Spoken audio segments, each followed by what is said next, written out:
All right, lead heads, welcome back to the Talking Lead podcast. This is episode 240, the big 240, baby. We are excited this week. We've got a very special guest joining us, and I'm going to introduce him in just a minute. Make sure that you guys go back to last episode 239, where we had Dooley Defense on. Nick Dooley, he's a longtime lead head supporter of the show, and he gets into talking about some personal defense training that he has there in South Dakota.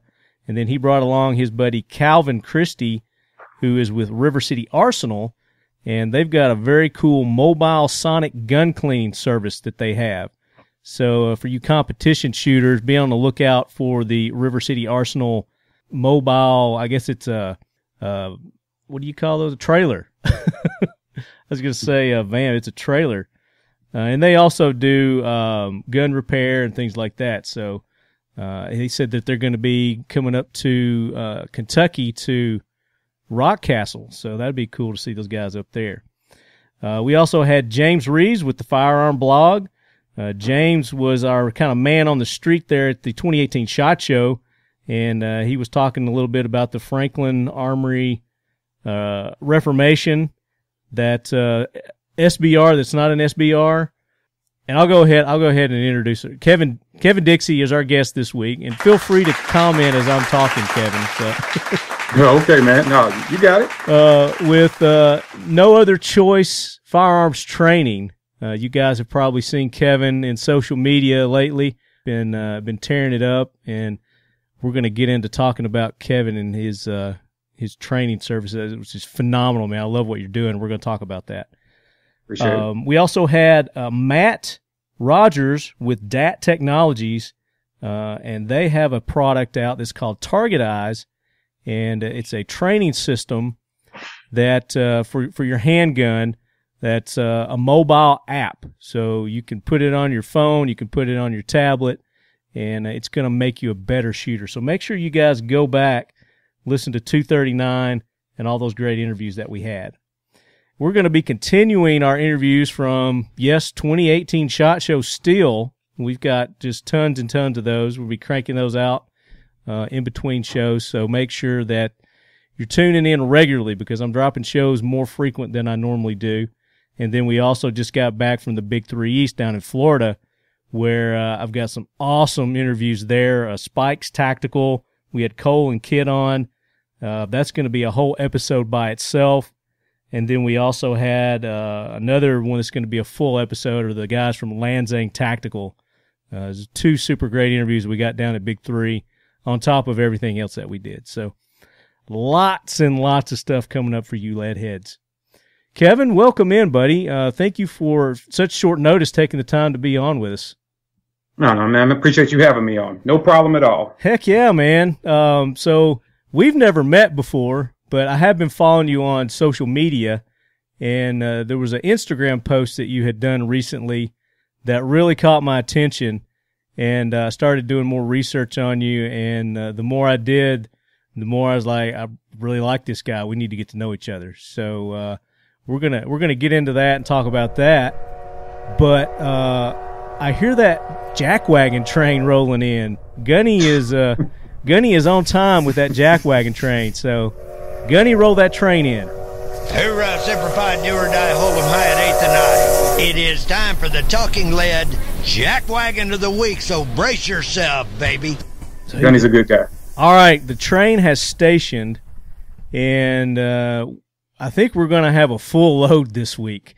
Lots of jackwagons to throw on the jackwagon train, and as is custom, Kevin, we always defer to our guests to kick it off. So I'll let you go first. Who you want to? Well, the person I would definitely like to toss on the jackwagon would be the young lady who decided it would be a good idea while sitting in her car with 2 male associates to all of a sudden start playing around with a handgun, and decided to point the handgun at the camera and finger on the trigger, horrible discipline, and saying some kind of horrible things as far as threats go, but not to the people in the car, just to the people out there, I guess, watching on Facebook Live.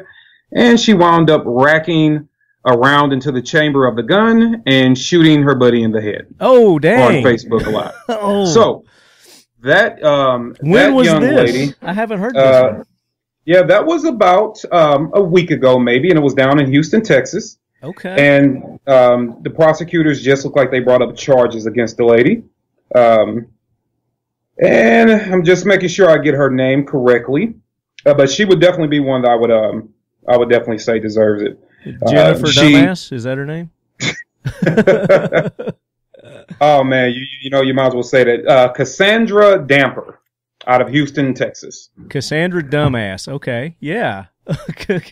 Cassandra definitely gets it. So what was Cassandra's beef? What was her point in this Facebook Live video that she was doing with a handgun? It's kind of, they only showed, leading right up to the incident. I didn't see the entire Facebook Live. I can't even tell you how long they were on there. Yeah. But in the parts that are out there, her and her buddies in a car, apparently the two guys in the car, she was in the front seat, another guy was in the front seat, one was in the back seat, and the two guys were apparently showing off their handguns to each other, just kind of passing them back and forth. Well, one of the handguns was laying on the center console, and Cassandra decided she was going to pick the gun up. The gentleman that wound up getting shot was very nervous and stated as much, said, "Hey, you're making me nervous. Why don't you put that down?" And she's pointing at the camera like, "Oh, yeah," and giving some kind of random threat to somebody out in Facebook land. I don't know who that person is. And she, put the gun in the battery without realizing what she was doing because she had pulled the trigger, but she didn't know that they didn't have one chambered. But because of lack of handgun knowledge and discipline, she didn't realize when she pulled the slide back, you kind of changed that. And she still had her finger on the trigger, pointed the gun at the guy and said, "What you mean where I'm from?" And playing with him, but fired off and the round went right into his head. And we watched him bleed out on Facebook Live. West Side, nigga. Man, you supposed to have an extended clip. Cali, Ready to let that whole look. Scoot in when I scoot in. We all gotta see. Hey, Gotta see, bitch. I'm in my bed. Why you do all that motherfucking lying, dog? Lying ass. Like you finna pull up. Lying asshole.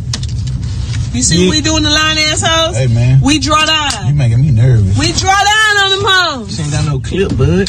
Hey, where you from again? Say so, Sky bitch.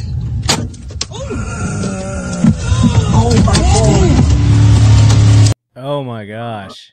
He's on life support right now, but I'm pretty sure it doesn't look good. Yeah, he's probably not going to make it. Man, okay. So, which is going to play into what we're going to talk to you about. So, yeah, training, education is key. If you don't know how to handle a firearm, you've never been around one, don't touch it. Oh my gosh, that's I hadn't heard of that one. That's a good one. Very good. Yeah, man. Yeah, it's getting a lot of traction. It's sad and unfortunate, but it does bring up. Unfortunately, I don't want anybody to pay with their life, but no, it does absolutely not. It does highlight the importance of safety.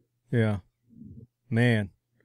Well, so that brings us to our next jack wagon, and this one's fresh. Just happened. Was this today or yesterday? This YouTube. Yesterday. So there's been a shooting at YouTube. Somebody's finally fed up with all the hypocrisy at YouTube, I guess. But it looks like they're being fair and equitable with their hypocrisy. So there was this woman who opened fire at YouTube headquarters, and that would have been, I guess, yesterday. Let's see, her name is Nasim Najafi Aghdam. Ahadam. I don't know. Aghdam. I don't know if the G is silent. Adam. But anyway, so this was like she was a YouTube, exercise channel or something like that? Yeah, exercise, healthy eating, stuff like that. Yeah, so they had banned her because she was getting a little too risque, they felt, with some of her videos, I guess a little too sexual. And I guess they put the choke down on her like they do a lot of the gun channels that are out there. I'm not sure that they actually did. They actually shut her down, or they just kind of choked her down a little bit where she wasn't getting as much. They age restricted. That's what they did. Mm-hmm. They had age restricted her channel, which cut down her viewership quite a bit. And she didn't like that. Didn't like it one damn bit. And she got a gun, went to a range and practiced shooting before she went to the headquarters. And then she went over there in Silicon Valley and shot 3 people who she didn't even know to show her dissatisfaction with YouTube's policies, I guess, there. So she's on the jackwagon train, definitely, but then she went ahead and killed herself. So she kind of saved everybody a lot of time and money with court proceedings, I guess. But she did. That's another example. And you were telling me you've done a little more research on this than I have. That she was a liberal. Yeah, that's what I read. She was a liberal, vegan. So let's go over. She was a liberal, minority female, vegan, and there was something else about her. It was a positive. Something else about her health, and she didn't fit the narrative. Oh, she used a handgun. She didn't use a scary AR-15. No, she used a handgun to inflict her damage. Smith & Wesson, they said, 9mm. Okay. So, where did she get the gun? I guess what's going to come to light. She apparently didn't know how to use it, so that's why she went to the range and practiced beforehand. Did she kill the people? I think nobody's dead yet, but there's one guy, I think, in critical condition, and the other 2 are pretty bad wounded. Yep, that's right. As of right now, nobody's dead. Yeah, as of right now. But then she took the coward's way out and she killed herself. Right. She did a lot of videos beforehand, threatening, I guess. There was one where she looked like ISIS. She had this black hood on and I guess doing her manifesto. I don't know what she was doing. But again, liberal violence. I mean, that's how they solve their problems. Have you heard of any of the gun channels going to YouTube and shooting YouTube up after they've been shut down? Oh man, you mean all the gun channels with all the scary AR-15s that they show on their videos? No, Right. I've never heard of any of those guys going and causing bodily harm to anybody, let alone YouTube. I mean, and your main guy, your main prime candidate that you think that would do that, James Yeager, and they shut his channel down. He didn't go shoot a bunch of people. You know what he did? He just went and started his own channel. Went and started his own TV. I think it's called Liber TV, something like that. Yep, it is. James just represents what gun owners are in the sense of we're just good. The majority of us are good, hardworking people that don't look for handouts. And if you hand us lemons, literally, we go make lemonade and we keep it moving. We'll complain about you. We'll let you know how we feel, but we just keep it going. Right, and we're not going to resort to violence to state our case or our dissatisfaction. And it's like you said, we'll publicly talk about and call you out on your hypocrisy and your idiocy, but I'm not going to go shoot and kill a bunch of people because of that. I'm just going to go and, like you said, make lemonade. Yep. Take your lemons and make lemonade, which usually turns out to be orange juice. It usually turns out to be a lot better than the solution that we had to begin with. Yes, sir. So definitely that chick's on there. You got anybody else you want to throw on? Oh, who else? We can always toss Mr. David Hogg on. I mean, why not? Yeah, absolutely. He can definitely have a seat there. He's just a showboat. That's all. I mean, he's just there to showboat. You know what I uncovered about him today, man? A video. I can't tell you exactly when it was recorded, but he pretty much looks the same. So it couldn't have been that long ago. Yeah. Of him in California on a beach, and his buddy his buddy set a surfboard or something or a go board on top of a trash can. I guess the lifeguard that you're not supposed to do that. And he just told him like, hey guys, don't do that. And I must admit, we have to give David one piece of credit here. Uh-oh. He remains true to who he is because him and his friends just start cursing out the lifeguard. So it's like, oh, okay, you really are being who you are. Well, you know what? Congratulations on that. Right. He's consistent. But yeah, he is consistent. Lifeguard kind of got in his buddy's face though, and let him know that I'm not your parents. You don't talk to me like that, and they kind of eventually started backing down. But David wanted to sue and all those kind of things. So yeah, he reminds me of those little toy miniature. What are the terriers that? The little Doberman pin. No, that's a pinscher. Not the min pins, but the little what are they called? My ex-wife had one. I couldn't stand the damn thing because all it did was yap. It just yapped all the time. So it's the little smaller, weaker thing, and to just be annoying as hell so people would leave it alone. And that's kind of what this guy is. You know, he's just a squeaky wheel that he doesn't really have. Obviously, he doesn't have the education. He doesn't have the tools that he needs to argue his case. So he resorts to just cussing. You know, cussing people out every other word, and then shaming. You know, he resorts to the shame game, which is what a lot of liberals do. You know, they'll go down if they can't win their argument, then they'll start throwing the shame game in there. Well, you know, I don't think you're not, look, if we're going to have a conversation, man, you're going to have to remain honest, okay? All right, you have to give the guy credit where credit is due, all right? He might be all those things, but he's also the new voice in the face for the black struggle in the inner city schools, too. Now let's give him the credit. Okay. You know, let's give him the credit, you know, because he cares. He cares about those kids, right? Yeah, so, you know, he's also the new black voice. Yeah. Self-proclaimed? Yeah, CNN proclaimed. CNN proclaimed. There you go. Yeah. But yeah, that's. I mean, you bring up a good point there, and I think one of your videos that you've done recently, you addressed that as well. Is that these kids that are organizing these walkouts and these protests, and it's very one-sided as to who they're representing, and you know they're not representing the inner cities. Oh, absolutely not. But you want to talk about kids rallying for their right to be safe. And, you know, although we disagree with the way that they've been fed how to do it, we can agree that everybody can agree that we want kids to be safe. The kids should want to be safe. We want them to be safe. We just disagree about the way to go about it. But yeah, you got kids right down there at that school that it's a black group of kids that have said, hey, you guys aren't letting us talk. And we're real curious, and as one child put it, we're real curious how come when we say Black Lives Matter, we can't get camera attention, but as soon as something happened to those guys over there, all of a sudden the world's on fire. I was like, drop the mic, walk away. Because that's exactly what everybody's been saying. Yeah. It's all about identity politics and who's affected, right? The demographic that was affected is something that would draw ratings. It's something that will get a lot of attention, even though it was a horrible incident. But it's something that will get a lot of attention. We lose. Well, that's their whole shame game. You know, everybody, you know, it's a tragedy. There's nobody that's, you know, human that didn't feel the tragedy that happened there and feel the sorrow for the kids and the families. But then if you don't agree to their agenda that, you know, taking the guns away and banning guns is the solution, then you don't believe in keeping children safe. That's their whole thing. It's all or nothing with them. And you know what's funny about that? I put up to call people out, to show them, you know, because I got a couple of videos about how exactly they don't really reflect and they're not really dealing with the problem as a whole when it comes to every community. Yeah. But I did something. I'm the guy that's making phone calls, sending emails, got other people making phone calls, sending emails. And I can't even get people, local politicians or CNN or the news media or radio stations or anybody else to back an event that's dealing with bettering people's lives.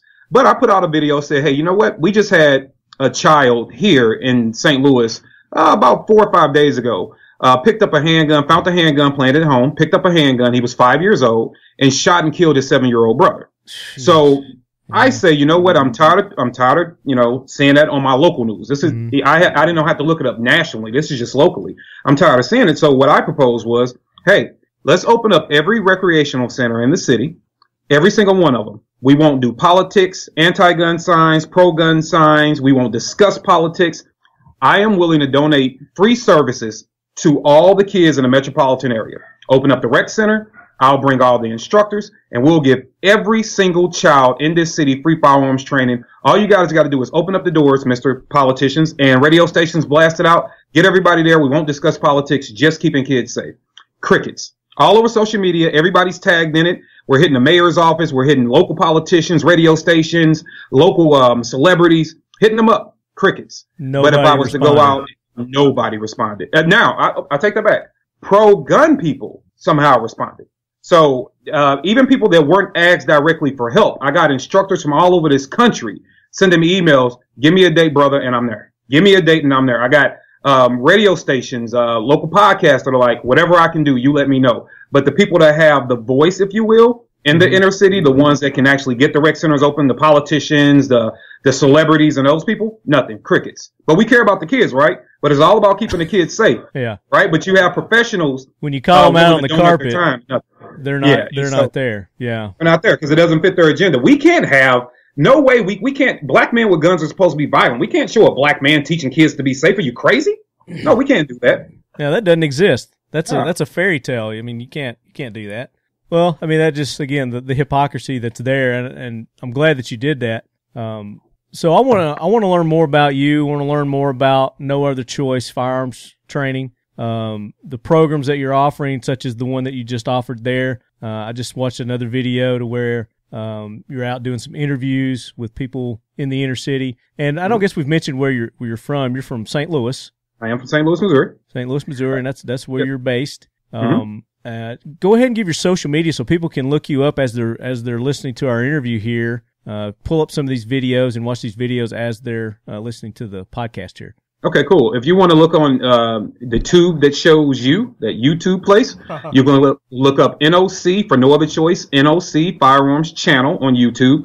On Instagram, it's at N.O.C. Once again, for No Other Choice, at N.O.C. Firearms Training, all one word, no spaces. If you're on Facebook, you can look up N.O.C. Firearms Training. You can look up KD for Kevin Dixie, just KD of N.O.C. And also just Kevin Dixie, that's D as in dog, I-X-I-E. And if you're on Twitter, it's at N.O.C. Firearms. There you go, guys. So as you're listening to our interview here, go ahead and look him up on one or all those. And you can check out some of these videos that we're talking about and the services that Kevin offers. So let's start off with some new guy questions. I think that's probably the best way to get to know you and what you're about. So okay.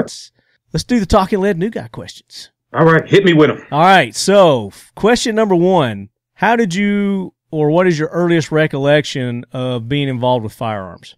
I was 14. I was a suicidal 14-year-old kid, and I shot a 25 Tomcat off the back porch of my friend's house. Holy shit. You asked me. You just had a 14-year-old suicidal kid, and you shot a Tomcat.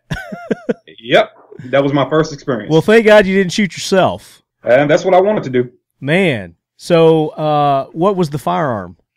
It was a little, it was a 25 little Tomcat. What was that? I forget the manufacturer of it. Yeah. It was an old little, two-shot thing. I forget exactly what it was. Derringer kind of thing? Yeah, more like a Derringer style. Tomcat, I remember being engraved on it. I know it was a 25. I know that. I remember that like it was yesterday. But I can't remember the exact manufacturer. I know Tomcat was kind of a nickname and it was engraved on a gun, but I can't remember the manufacturer of it. Was this one that was around your house? How did you get this gun? This was at a buddy's house. It was his parents' gun. Okay. And he found it. And another reason why I want to talk to kids about firing guns, he found it and was like, "Hey man, you want to shoot a gun?" I'm like, "Well, yeah, of course I want to shoot a gun. Right, of course I do." And, I never talked about guns before, so we had to fumble around with it, figured out how it worked. We found the ammo because we found it unloaded, but we found the ammo and loaded the thing up and we shot it off the back porch. And I didn't know I was having mental struggles at the time. We shot the thing off the back porch into an alley. And I was fascinated with it, dude, like really and just intrigued with this gun. I'm like, this thing that went pile in my hand. But I tell the story on NRA TV how it wasn't actually the mechanical aspect of the firearm that intrigued me. About 30 days later, I figured out why I was so in love with the gun. I was forced by someone who, fortunate enough, cared enough about me to say, "Hey, you need to go talk to a professional." And I went in and I got diagnosed with depression at 14. Mm-hmm. And that's when they put it together for me that even though I didn't like the mechanical aspects of the gun, I liked the fact the gun can make the depression go away. I got you. That's what I liked about it. So you like the fact that if worse came to worse, then you could use that to kill yourself, basically. Yeah, man, it was a cure-all, right? Yeah. 14, you don't know why life is so hard. You're growing up in desperation and poverty and prostitution and drug dealing and gunshots, and every single day you don't see a future. Everybody around you is, except for my mom, she was a hard worker, but she was working 2-3 jobs just to make ends meet. I mean, you didn't have any struggle. Friends weren't going anywhere. Friends dying every 2 days. Your classmates robbing you. It's just not an environment that was conducive, and all that with not a dad and not having a male role model to look up to and reach out to and talk to. Yeah, man, life for a 14-year-old kid that had been going through that all his life. And that's, I don't want to get too deep, but that's with being abused sexually and all that kind of stuff. You lead up to it and it's like, you know what, man, this little mechanical gizmo here can make all that disappear. It really can. So why not use it? But before I got a chance to do something crazy, I got some professional help. Thank God. And, I'm able to take that. And I like to tell people I took the one thing that threatened my life and I turned it and I took control of it to defend lives. That's awesome. That's a great story. I mean, it's a tragic story, but I mean, there's tons and tons and tons of teenagers that are going through that same thing that you're going through right there. Yep. I mean, I know when I was a teenager too. I mean, I didn't grow up in inner city. I was a little small town, little hick town in East Tennessee. But everybody's got struggles, and they go through different challenges in life, especially at that age. Kids are cruel, man. Kids are cruel. Yeah, they are. Adults are cruel too. Adults can be cruel too. And the fact that you were going down that road, man, and you had that out. Thank God that Tomcat walked by. Yeah, man. I'm glad nothing happened. And to your point about, because until people really get to know me, a lot of people think I'm just another guy telling a story about the inner city, and it is that, but it's not that. And I tell everybody, whether it's the sandbox, whether it's a small hick town, whether it's the inner city, whether it's suburbia, everybody's battlefield is different. It is. Everybody's battlefield is different. And you know what? Your battle to you is just as hard as mine to me. It's just the way it is. And it's just, and that's why I try to talk to America and let people understand that we all have the same struggles, man. It's just, we highlight the inner city because it's the one place purposely that's ignored until it can be used as, a catalyst for somebody's mission. But yeah, all our struggles are the same. So, even my events, they're open for everybody. Just because you happen to be a white kid that grows up in suburbia or a small town or the trailer park doesn't mean that our struggles aren't the same. We should be looking to help everybody. Right. Yeah. Because, like I said, everybody goes through, and especially that age, man. I mean, that's awesome. So, I mean, that's shitty the way that you were introduced to firearms. Yeah, it's pretty bad. But that was good that you had a friend that was wise enough to see that and sought the help. And that's what more people need to do. You see a person, you see a friend, no matter what age. Our military men and women, law enforcement men and women go through this daily. 22 veterans a day on average commit suicide. That's not an option. It shouldn't be an option. And it's not just necessarily they use firearms. Somebody wants to off themselves. They're going to do, pills. They're going to jump off a bridge. They're going to, whatever. Right. They're just going to take whatever's handy. And that's kind of what you saw there. You're like, hey, this is something that could be quick and painless and end all my, but that's not the way out. There's help. Absolutely. And I know that the guys over at the Firearms Radio Network, We Like Shooting, they give out an 800 number on their show. I'm going to post that in my show notes, and I'll look that number up too and give it out to you leadheads. And guys, that suicide prevention number is 1-800-273-8255, or you can text a message to 741741. Thanks to Sean over at We Like Shooting for that info. So let's go on a little positive note to firearms. Okay. When you got over that and you were old enough to own a firearm, what was the first firearm that you owned? It was a Smith & Wesson 38, Blue Steel 38. It was given to me by a city cop. When I was 21, I took a job with the city PD, in our prisoner processing division, and I didn't own a gun. And he was like, but I was taking tons of training. Mm-hmm. He was like, "What are you? Man, you got anything to shoot to go to the range and keep practicing?" And I was like, "Nope." And so he didn't give it to me. He chipped in on me, chipped in with me, and we went and got a little 38, and then from there was one gun, and I don't know, hundreds later, it just became an addiction. After but that it was first one, yeah, it was open there. Yeah, little 38 Smith & Wesson, 6-inch barrel, blue steel, a little old police trade-in gun. It was cool. That was my first little gun. Do you still have it? No, I wound up actually kind of a pass-me-down thing. That guy was a really, really good dude, and when I ran into some other kids about 7-8 years later, and they were getting into guns, kind of same thing. They didn't have a lot of money, but they really wanted a gun. Good, responsible brothers. They were two brothers. Good, responsible kids. And so I was able to then take that one and pass the blessing down and say, hey, guys, you know what? Here you go. Here's your first gun. And the only thing I ask for you to do, you find that next person that's really trying to learn and is really on a good path, you pass it down to them. And so the last I heard still, That's a good thing, man. I've never really thought about that, but yeah, that's a good way. Obviously, you want to get the training, you want to offer them the training. Absolutely. Along with the firearm. And that's something that we always preach on this show is if you're going to own a firearm, you got to get the training. You can always, before you own a firearm, you can get training. You don't have to own a firearm to go and get your training, your education. And a carry permit class is not training, is not education. I tell people all the time, do not, when they call for training, I'm like, hey, do you own a firearm? They're like, no, I'm going to buy one tomorrow. Don't do that. Yeah. Just go ahead and come. Gun guys have guns. That's okay. An instructor worth his soul has several guns that he's got that he understands they're decent platforms for multiple shooters to start off with. So don't go out and rush and buy a gun and then try to get trained. And not only might you buy the wrong thing for you mechanically, you can also, it's still money, man. You could be tossing money into the air that, could be better used for more training or the right firearm for you. So yeah, I'm 100% on board with that. You don't need a gun to take training. Matter of fact, I highly advise, if you can, go ahead and take training first. That way, that instructor, if you got one that's good and really cares about his students, it can at least guide you in the right way. I actually take a lot of my students shopping. So, cool. Yeah, at least he can guide you. It's hard because I'm a busy guy. I'm all over the place. But I'll set aside a day a month where I'll meet you at the gun store, for an hour and a half. If anybody want to show up, we'll walk the counters together. And based off you as a shooter, I will say, hey, these are the top 3 guns for you. Budget, shooter, where you want to go. And I always tell another thing to toss in there for anybody listening to this part, whether you're a gun guy, but you only got 2 or 3 guns, or you're a person that's getting into your first firearm, listen to me and listen to me carefully.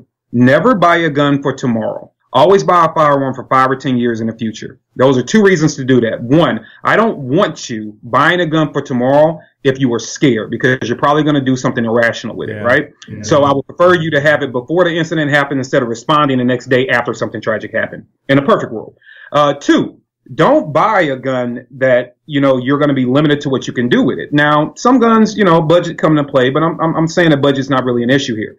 Buy a firearm. If you're going to buy a Glock 43, just to use that one for an example, if you're going to buy a Glock 40, just because it's small and it fits, somewhere comfortable and things like that, hey man, if it's not something that's intrusive, I want to have you buy a Glock 19. Well, why would I do that? Hey, if you like that platform, let's get you into the 19 because you can do much more with that. It's true self-defense. You can take any pistol class in the world with it.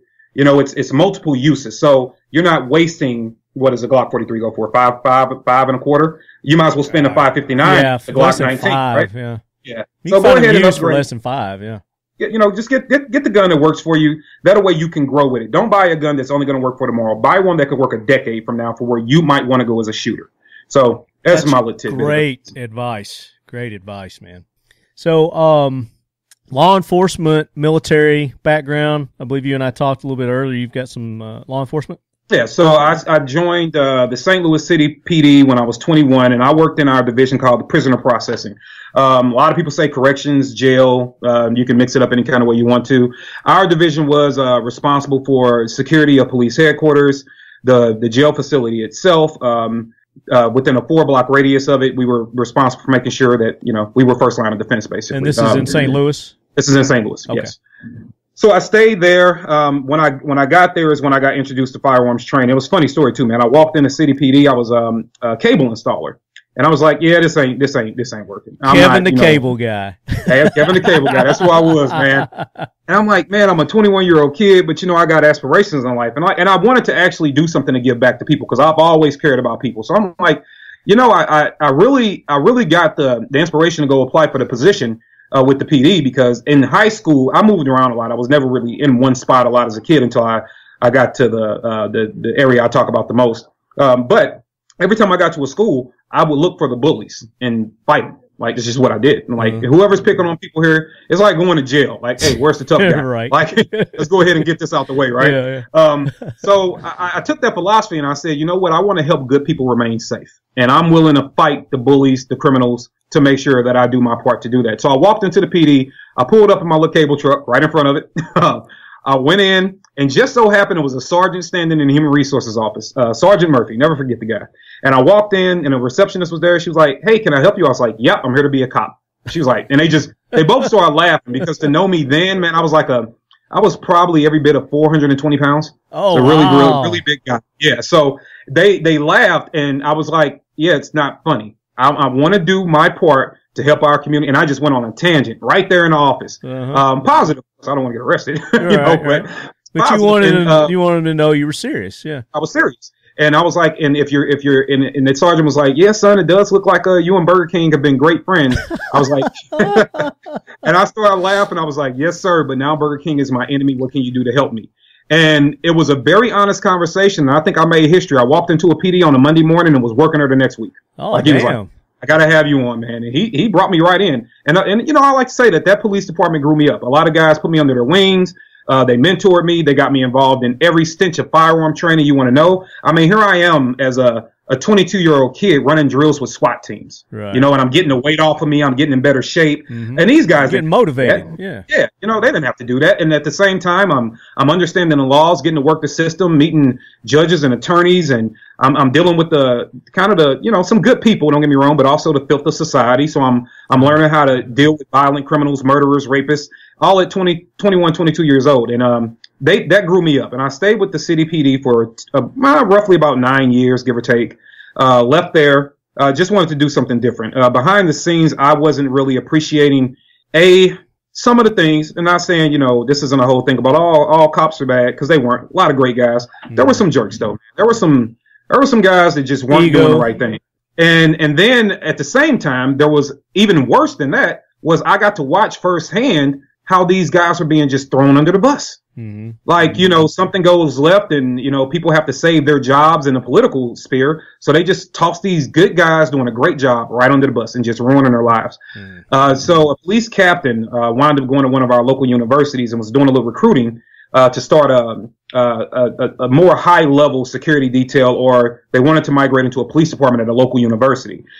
So he recruited a few guys. I went over there. I helped them build up some standards, let them understand, training up the guys, became a field training officer for the guys, taught them firearms, taught them how to make arrests, taught them how to, you know, deal with subjects. A lot of these guys just were, you know, security officers. They never dealt with anything high strung. So we helped train them up. I stayed there for a couple of years, and then I was like, hey, you know what, man? Now I want to use my brain. I used my brain for all these years. I was training people, you know, active shooter drills, SWAT drills, you name it, I did it. And I'm like, you know what? I just want to use my brain now. So I did that. I wound up attaining a couple of degrees and decided that I was just going to go into corporate America. A couple of degrees. Yeah. You just say that nonchalantly, like, you know, I just walked in, just knocked out a couple of degrees, you know, no big deal. What'd you get your degrees in? I picked up the first thing I did was pick up a trade. I'm a big believer that a man should know how to make money with his hands.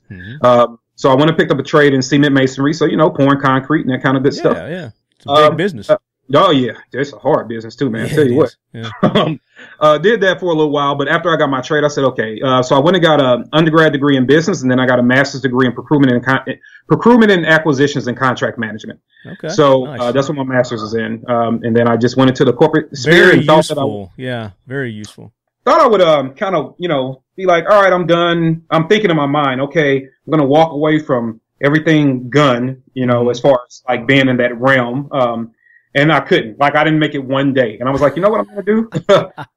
My friends started yelling at me, like literally yelling at me, like, dude, you've been training us for years. Why won't you give us certifications? I was like, dude, I'm more than qualified to do it. But, man, you know what? I don't have time to do it. I'm like, yes, you do. I'm like, no, I don't. And yes, you do. So I started training people and actually started certifying them to carry concealed carry permits and things like that. And then I've had a lot of cops that were like, you know, hey, man, can you work with me? I gotta get my skills up. I'm like, okay. And I started working with those cops, and then they would get rookies coming through the academy. Well, the academy doesn't have a lot of time to actually teach you firearms, you know. Yeah. So the rookies would be like, yeah, man, anything you can do to help. I've never even touched a gun before, or I was in the Marines, but we shot rifles. I don't know much about handguns. Right. You know, is there anything you can do for me? So I would just meet them at the range, work on some drills with them. After about doing 30 or 40 cadets, I'm like, you know what? People like training with you, man. Maybe you ought to just stick to it. So instead of giving up on the training, I just stuck to it. Formed No Other Choice, actually LLC'd it and been rolling ever since. Very cool. How long ago was that?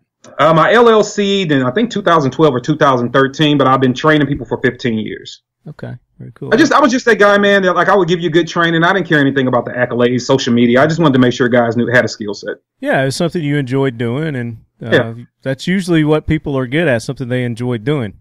You know, so right. And it shows, you know, if other people are, you know, if they're actually learning and people keep coming back to you, I mean, it speaks volumes. So obviously you're doing a great job. Now, what are your certifications for the training?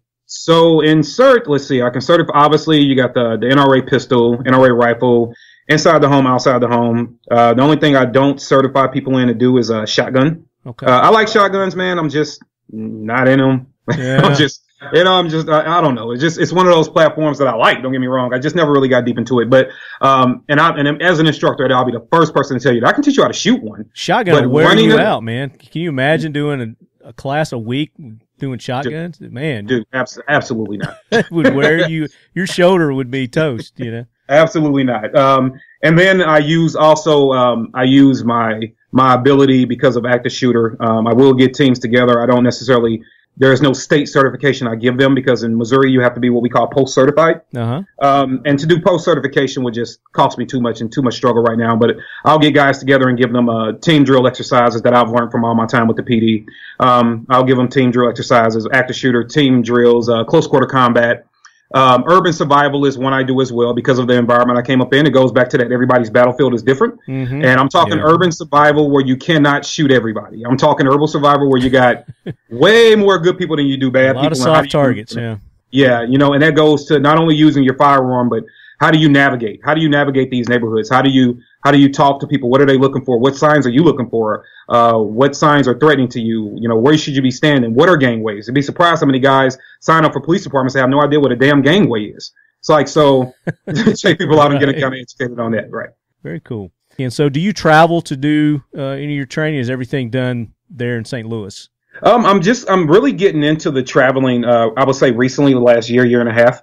To try to get that done. I will travel. So I tell people all the time, you can reach out to all the social medias or my website, which is nootherchoice.net. And, you know, we can always formulate a plan to come travel. I have done it, but the only problem I've ran into is that where am I the best at right now? And because of the political climate, normally when I travel is to speak. Right. And I'm trying to remind people I still am a gun instructor. So will we travel? Yes. Do I like to train everybody? Yes. Will I leave St. Louis? Yes. Have I done it before? Yes. Will I like to do it more? Yes. So if anybody's looking for any kind of training, anything, I don't care if it's basic all the way up to a little bit more advanced stuff, you want to sling some lead, let me know. Very cool. Very cool. So let's get on to the next question. That was great detail on that. That's the most probably detail I've had on that question before. All right. I think we're killing two birds with one stone here. So, I mean, this is good.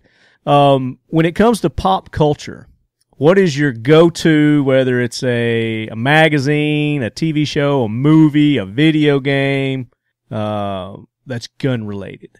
All right, man. You're probably gonna hate me for this. I don't hate. Man, if it's gun related, so I'm not going there for gun advice. It's just something that's got firearms involved. I mean, anything. Yeah, anything. I mean, it could be even roughly related. You know, like I've had people say, you know, Tombstone, the movie Tombstone. They love, you know, watching that, or Hickok 45 YouTube channel. You know, different things like that. I am going to go with The Walking Dead, man. Yes, I knew I liked you, man. I knew I liked you for some reason. I got to rock with The Walking Dead, man. I found myself in Fantasyland. Actually, I got to watch the last episode that came out last week. I got to finish that tonight. I found myself in Fantasyland when it comes to that. Like, dude, I get immersed in it. Like, what would I use in this situation? Like, what's going on here? You're like, yeah. So, Walking Dead, why did he do that? Why are they doing that? Yeah. Yes, absolutely. And being a gun guy, I know you pick apart all the little inconsistencies because there's tons of it in every episode of their firearms use. Dude, why is Rick shooting that python like that? Like he's like aiming the thing at the ground, but he seems to always hit him in the head. It's just, I don't know. But yeah, it's still, and every gun, every single AR style platform is somehow a full auto. Like, right? It's crazy. No matter what it is. And rounds don't eject. They do not. But yet there's empty brass all over, you know, around them. And they put scopes on backwards, and they use freaking lights for suppressors and baseball bats for suppressors. Oh man, you gotta love it. You gotta love it. I love it, man. But it just the pure entertainment factor of that show is what I love about it. I mean, yes, there is huge inconsistencies with the firearms, but it's like you. It's like, yeah, if I was in this situation, what would I do? Mm-hmm. It gives you something to think about. Walking Dead. I love that, man. Great answer. So, who's your favorite character? My favorite character in The Walking Dead is Michonne. Michonne, yeah. Oh, yeah, dude.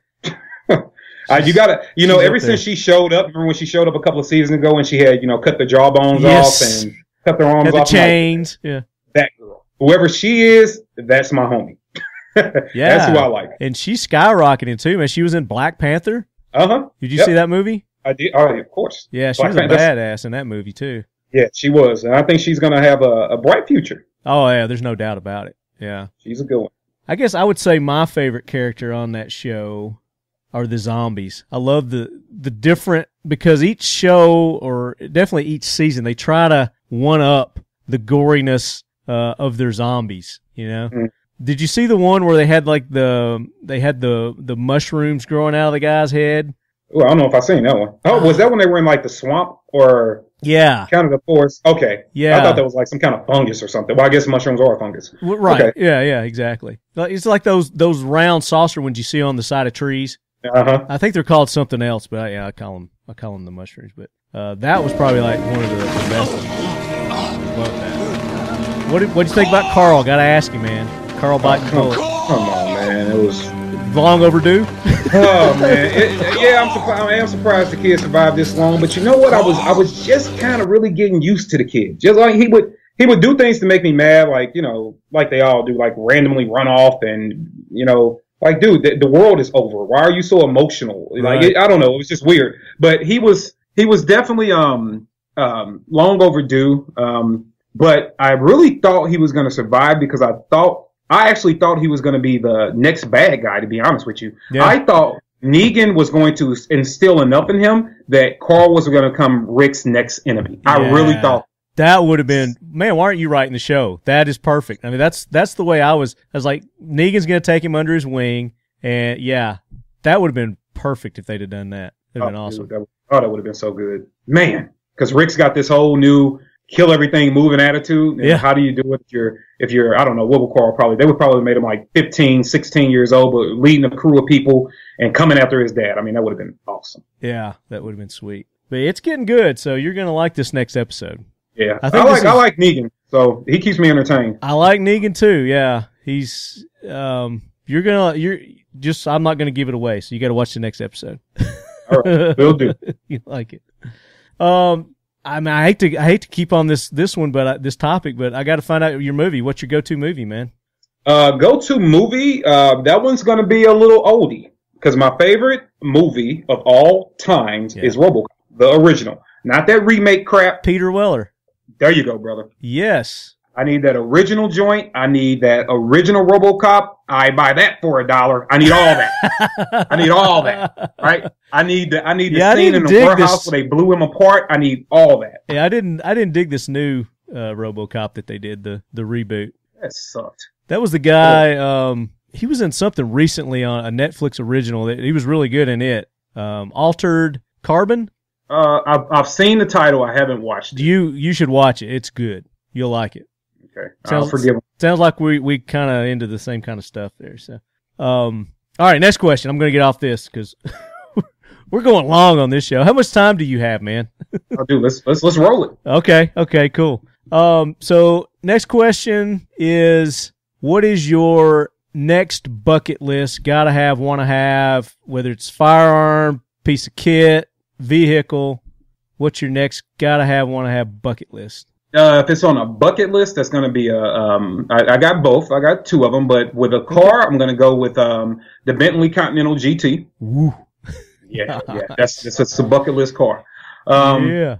And if I'm going with a firearm kit, see, I just got spoiled with my piece of kit I've been waiting on, and that's from High Threat Concealment. So I'm very, very spoiled right now with that. Sponsor of Talking Lead, by the way. Yeah, and I noticed that too, and I was like, HTC, yeah, great people. They are actually a sponsor of No Other Choice, so that's very cool. We got something in common. yeah, we do. Great group of people. So you guys make sure, please, whatever you do, support High Threat Concealment. They are awesome Americans. And use that discount code LEADHEAD to get a nice big fat discount. Bam, boom. And I would say, since I got that from them, the next thing that I really want, man, if I'm going to say obtainable bucket list, it's going to be a rifle, and that rifle will need to be a Scar 17 heavy, completely decked out by Kinetic Group.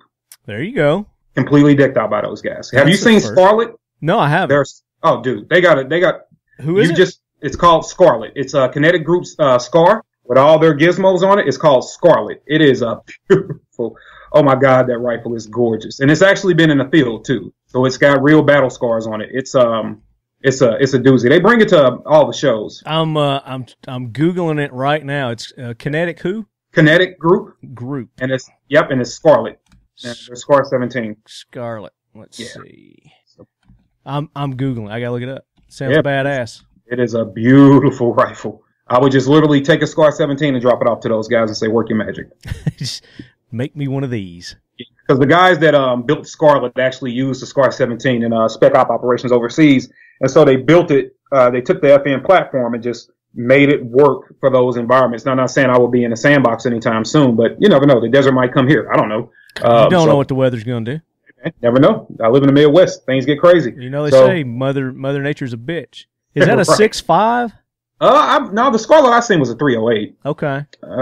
Unless they got another one. They could, it could be a running line. You know, the 6.5 is hot right now. Everybody's coming out with a 6.5, so they may have come out with one. Yeah, that's beautiful. Good choice. I like that. Yeah, that would definitely be on my list. So next question is, laws be damned, money be damned. If you could own anything, what would you own? I want an Apache helicopter. There you go. Yeah. Nice. Fully decked out, bells and whistles.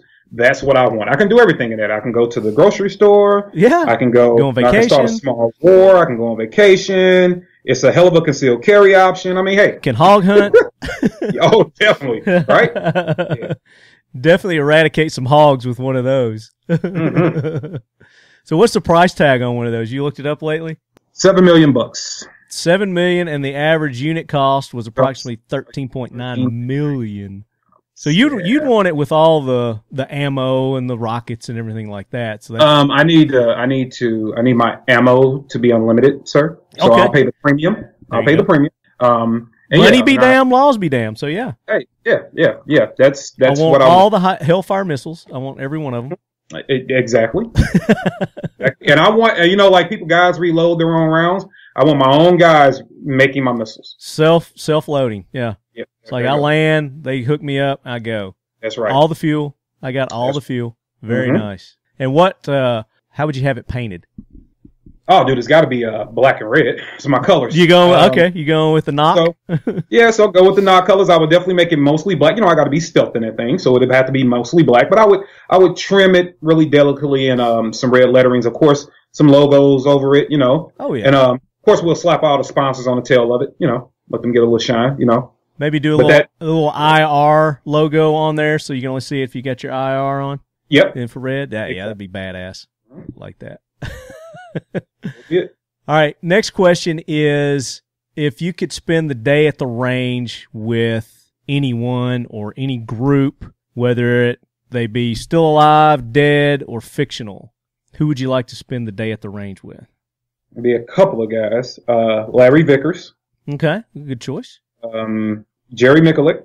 Oh, Jerry. Yeah. He's been on the list a couple of times.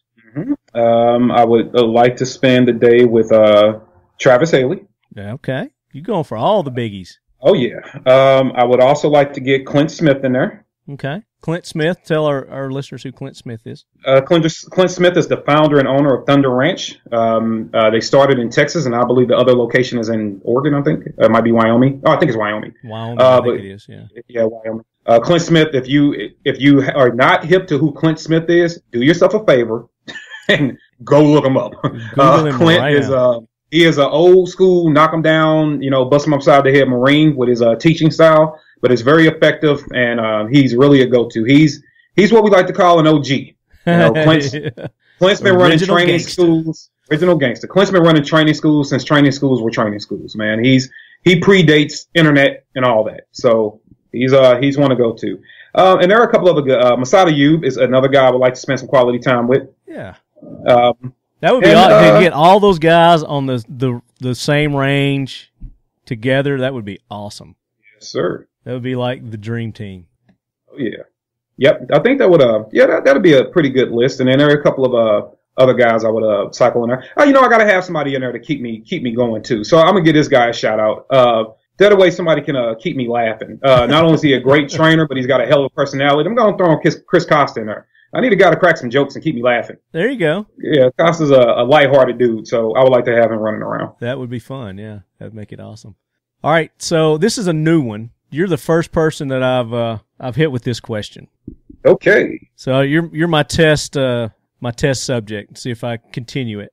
If you could change one law, any law, what would you change? Which one would you change? One law, any law. Ooh, that's a good one. And you say any law. So that would probably, I will tell you what, I'm gonna hate to do this to you, but I'm gonna have to give a blank one. I would eradicate every single gun law there is, unless for good guys. For criminals, the laws get worse. But for every good guy, there is no restriction about what you can own, when you can own it, how you can own it. Period. So NFA's gone. Gone. NFA is gone. Good answer. Totally eradicated. We make laws worse for criminals, so we take all the goodness. All the badness, I'm sorry, that's keeping all the good guys from having what they want, and we spend all that energy punishing criminals. I want you to get. I'm all for people having background checks. You know, when they buy a firearm, that's cool. But you know what? I want you to have. I want the background check system to be so quick and so efficient. And when you go in, you know, you go through your background, you get literally whatever you want. Pluck it off the wall, buddy, and it's yours. But backgrounds would not be needed for suppressors or anything like that. If it's not the actual mechanical firearm. Yeah, suppressors should just be automatic. It's like they should just give people suppressors. It's I don't see why not. It really is a health issue. It is. It really is. I mean, it's just a matter of a courtesy thing too to people that you're around. So it should be just like, here, you get everybody gets a free suppressor, whether you have a gun or not. Just take a can. Here, everybody gets it. You know, once a year the government hands out. Not the government. I don't want government handouts, but you know what I mean. Oh yeah. Everybody gets a can. You get a can. You get a can. You get a can. Yeah, absolutely. Exactly. But yeah, the NFA. Little Johnny gets a can. Every single gun law that's keeping us from being free, eradicated, gone, and I want a lifetime ban on it. Never can come back. There you go. An inalienable right. That's right. A human right. So that would allow us to own Apache helicopters. Yes. A-10 Warthogs. Yes. Aircraft carriers. Yes. Tanks. Yes. If you got the money and you are going to, because my thing is, man, it doesn't matter what you own, a hammer or a tank. You do the wrong thing with it, you get penalized, right? So own what you want. This is the great thing about this. But like country, you said, man. though, you have to qualify. You can do the background check, and as long as you're not mentally or physically incapable of safely operating or owning that, then boom, cheers. Yeah. And then you got the place to park that thing and, fly it safely. But that's the problem. That's the problem. We have the law. The laws are already there. They're in place. They're not enforced, and they're not enforced to the extent that they could enforce them too. And if they would enforce laws, the lawbreakers, I mean, murder's murder. Murder's always been against the law. Yep. There's always been penalties for that. But yet people still murder, but yet you see people who get away with murder at the same time. And the system's responsible for that, because you know what they do? They let petty crimes lead up to worse crimes, and it's like a gateway. And I can tell you, if nothing else, I spent 10 years of my life dealing with that system. And I'm telling you, man, you'll be looking at what we call ARs. They're arrest records, right? Mm-hmm. You're looking at an AR and you're looking at this guy like, God, buddy, see you in 15, 20.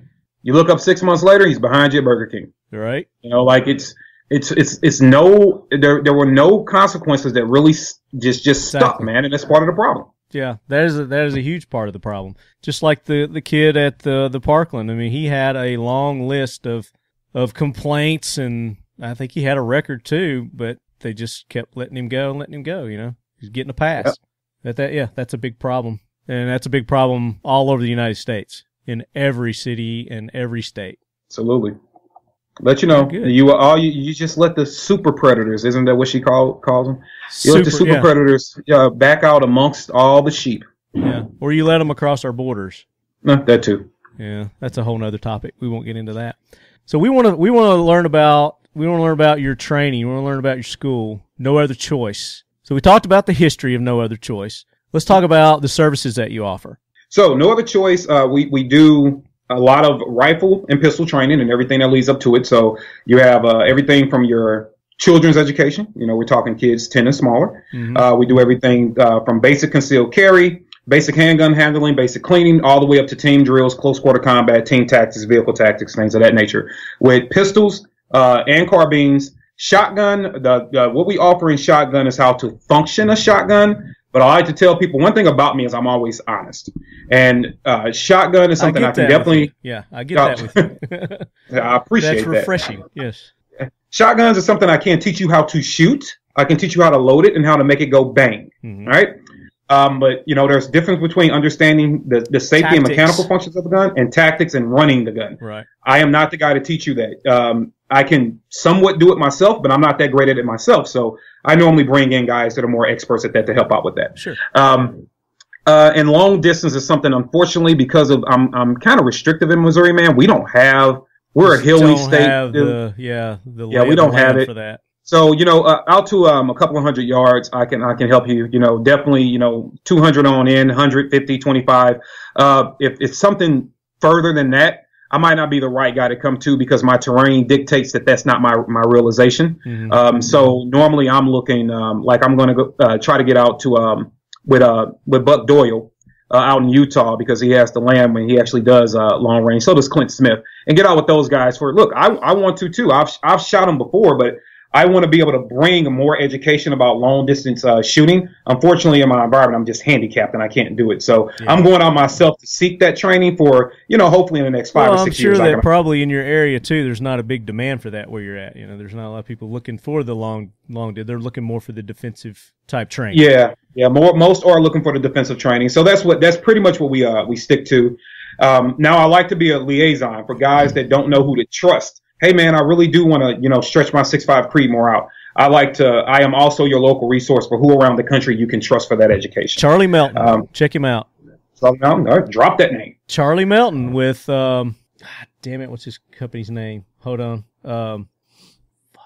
Do you know who Charlie Melton is? No, sir. So Charlie Melton is former Navy SEAL, and he trained Chris Kyle and Marcus Luttrell. Oh, well, he trained those guys. That's saying something. And he just made the world's longest rifle shot a few months ago. I had him on. It was almost 3 miles. I heard about that. Was him? Yeah, that's Charlie Melton. Oh, okay. And he's going out. They're going out to Utah. Is it June? Okay, I got it right here. So yeah, Charlie Melton with Charlie Mike Precision. You guys can go to him. He's got great training courses. But Charlie, as you guys know, he's been on the show before. He just made the world's longest rifle shot, which was almost 3 miles, and they made it with that Tejas round. They're going out again in April. What is this? April, May, June. I think it's June. Back to Utah, and he's going to do 4,000, 5,000, and 6,000 yards. Jesus, man. Yeah. Wow. So they've invited me to come out for that. Looking forward to going out and being a part of that. It's going to be awesome. But that you said, you know, there's people out there for the long range precision, and you can hook people up. I know some people too, but we're talking about N.O.C right now and what you guys do. So and no other choice, we do that. We do everything pistol, everything carbine, and look, we do stress drills. So I will break your body down and I will break your mind down. And a lot of people get that misconstrued with me because you see me and, you know, when guys that knew me for years and years back, they're like, oh, you were such a big guy, but I moved really, really quick. And I was getting beat up by HRT guys, like Hostage Rescue Team. Mm-hmm. These are the guys I was getting beat up by. So when I got my health under control and I started controlling that, I was like, hey, you know what? I'm going to break you because people broke me and I'm vindictive like that. So, well, it worked for you. So, you know, why not? Yeah. Yeah, so when there are courses, now that's not going to be in your concealed carry class, of course, but there are times where we will push the body because I need your body to fail for your mind can take over. And that's very important, and a lot of people sometimes forget that when it comes to firearms. Like, your mind is your weapon. If that thing goes to mush, everything else is irrelevant. So with our pistols and our carbine classes, we will get you to that point. But, you know, that's true for anything in life. You know, you got to have a strong mind. You got to have a strong body. The strong body makes a strong mind, and that's something that we teach on this show too. Is, you know, physical well-being as well. So you got to keep your body in shape. That's just part of your responsibility of being a good, responsible gun owner, like you said. Absolutely. So good, strong body makes a good, strong mind. Sorry, had to throw that out there. Oh no, that's fine. That's fine. And but guys will see me, and because, you know, I did, and I'm not ashamed to admit it, man. I mean, 15, you know, 16, 17, 20-year-old kid, didn't know anything about health. I was horrible. So my body suffered for that. Certain things I can't get rid of, I will never have, right? Mm-hmm. But I'm able to be as healthy as I've ever been in my life. So I'm out letting people know we're going to break you down. And so with that, we don't call our courses advanced. We call our courses evolve. So we have evolve as level 1, 2, and 3. We are evolving you as a performer with that firearm, as a thinker, as a person that understands strategy. Yeah. So we are evolving you. Level 1, you're moving your feet, you're drawing that gun, you're learning how to clear holsters, you're learning how to, proper TI, you're learning about SA. We're going to go through all those things, get you moving, get your heart rate up a little bit, just a little bit to tease you. We're going to then evolve you to stage 2, where now you're going to have more cognitive thinking drills involved. You're going to have to understand what happens when your body fails. We have surprise things that happen to you while you're on a shooting line. There might be somebody all of a sudden yanking on your belt. You're going to have to understand that you still need to perform, because if that's your wife or your kid in real life hiding behind you yanking on dad's belt, guess what? You got to perform with that gun, right? You have to be accountable for every round. So how do we further break your body down and break your mind down? And some students are broken down just by standing on their feet for 2 hours because they've never done it, and that's all it really takes. And then involve 3, we really start pushing you.